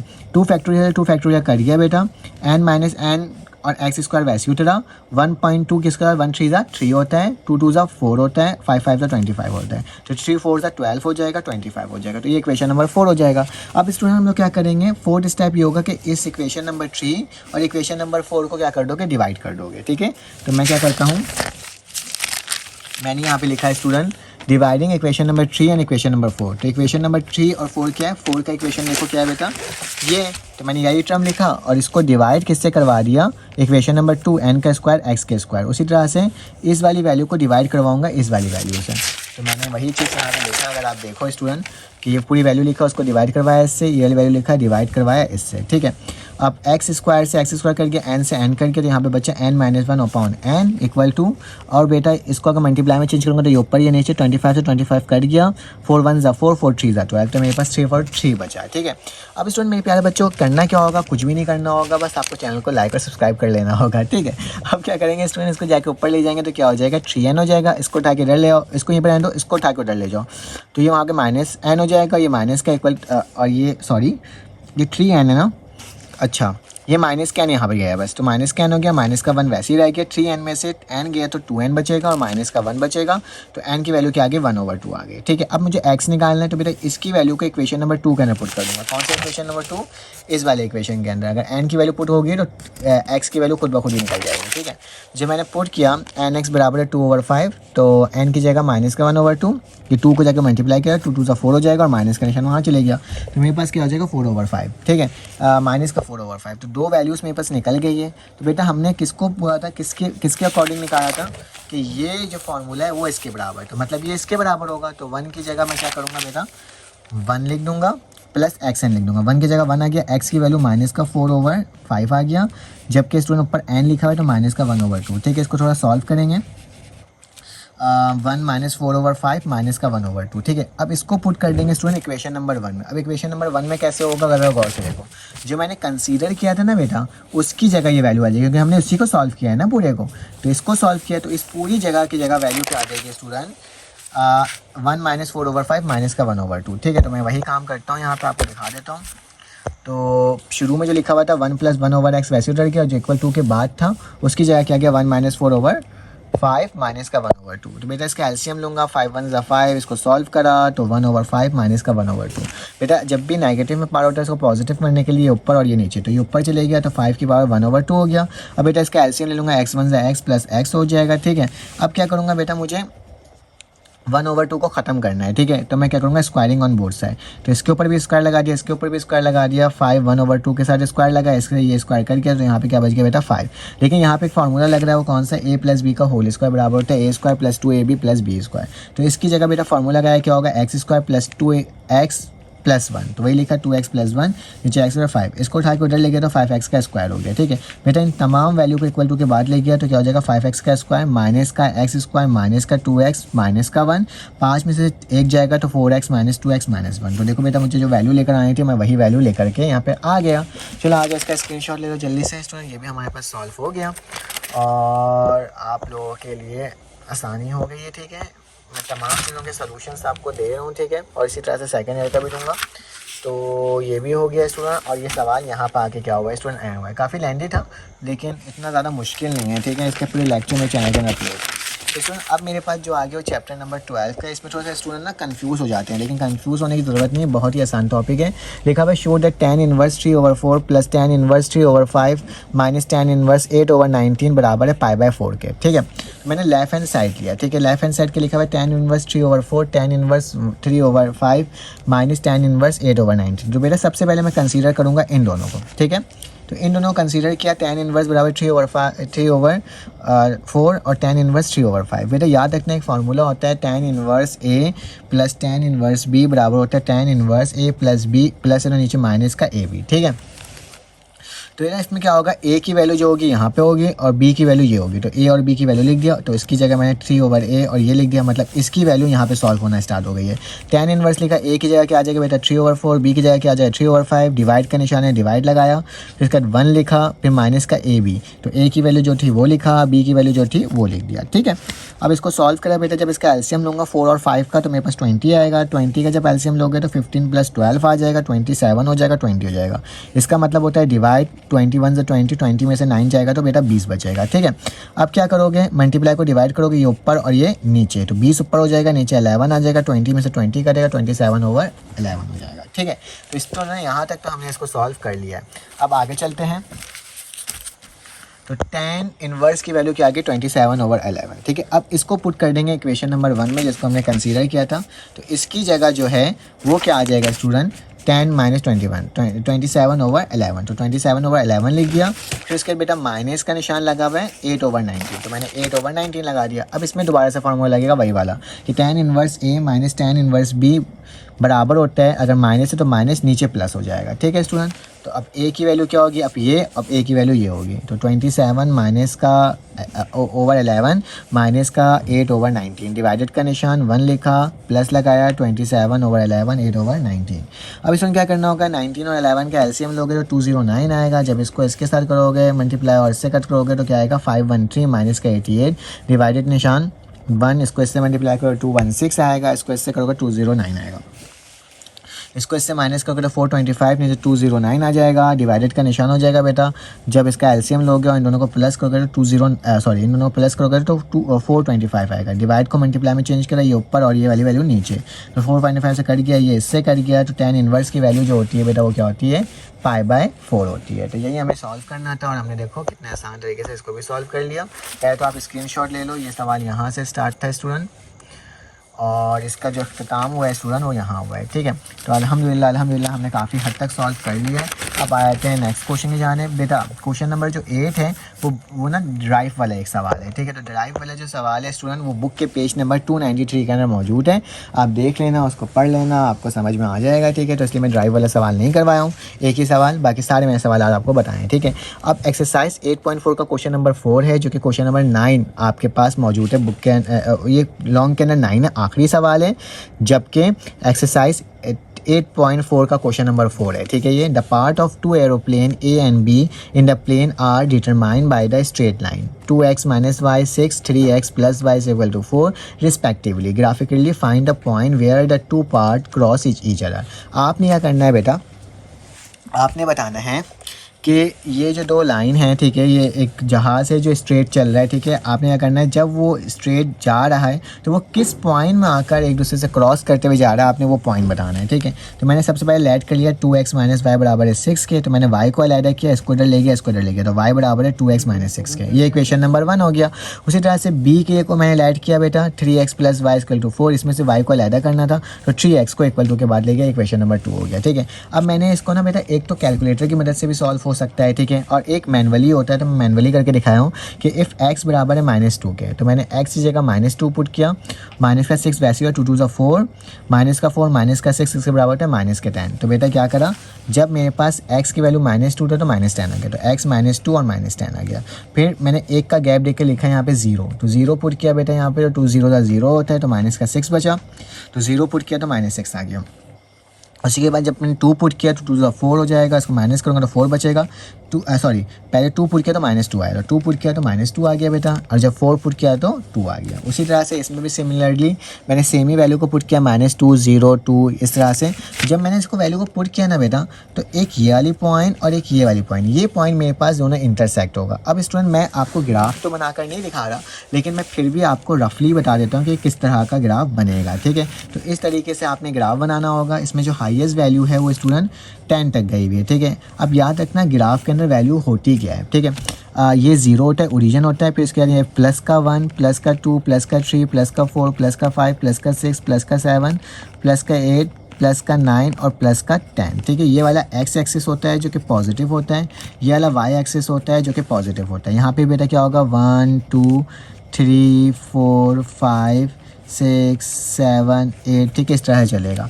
उसी तरह से अगर नीचे जाओगे तो मेरे पास क्या होगा बेटा माइनस होगा, तो माइनस का 1 माइनस का 2 माइनस का 3 माइनस का 4 माइनस का 5 माइनस का 6 माइनस का 7 माइनस का 8, ठीक है, 10 तक ले चले आना। और यहाँ जाओगे तो यहाँ पे मेरे पास क्या होगा बेटा नेगेटिव x एक्सिस का, तो माइनस का 1 होगा, यहाँ पे माइनस का 2 माइनस का 3 माइनस का 4 माइनस का 5 माइनस का 6 माइनस का 7 माइनस का 8 और सो ऑन। ठीक है, आप जब वो ग्राफ पेपर में बनाओगे ना तो उसके अंदर बॉक्सेस छोड़ के सही से करोगे तो आराम से हो जाएगा।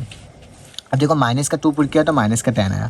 अब x एक्सिस माइनस का 2 कहाँ होगा बेटा, ये रहा, माइनस का 1 माइनस का 2 ये रहा, जिसमें मेरे पास माइनस का 10 आया, कहीं नीचे कोई एक वैल्यू होगी। ठीक है, मैंने अंदाज़न लगा लिया क्योंकि मेरे पास वैल्यू तो है ही नहीं। 0 पुट किया तो -6 आया, तो बेटा x एक्सिस का 0 क्या है ये, और y एक्सिस का 6 कहाँ होगा बेटा, कुछ यहाँ पे होगा। ठीक है, माइनस का 6 आ गया। ठीक है, 2 पुट किया तो क्या आ गया 2, तो पॉजिटिव का 2 पुट किया तो नेगेटिव का 2 आ गया। ठीक है, कुछ यहाँ पर आएगा। ठीक है। मेरी लाइन तो स्ट्रेट नहीं बन रही है, लेकिन आपकी लाइन स्ट्रेट बनेगी क्योंकि मैं रफली बना रहा हूँ। 4 पुट किया तो बेटा पॉजिटिव का 2 आ गया, मतलब ये। तो इस तरह से एक लाइन आपका ना बनेगा स्ट्रेट, ठीक है, जो कि इससे क्रॉस करते हुए जाएगा। फिर उसके बाद जब इसकी वैल्यू आएगी तो -2 पुट किया तो प्लस का 10 आ गया, तो -2 ये रहा और प्लस का 10 बेटा कहीं ऊपर होगा, ठीक है।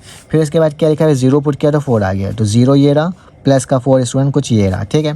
फिर इसके बाद क्या पुट किया, 2 पुट किया तो -2 आ गया, 2 पुट किया तो -2 यहीं पर आ जाएगा, ठीक है। सॉरी, 2 पुट किया तो -2 ये है, ये वाला एरिया है, ठीक है। मेरा निशान कुछ इस तरीके से ये बनते हुए जाएगा, ठीक है।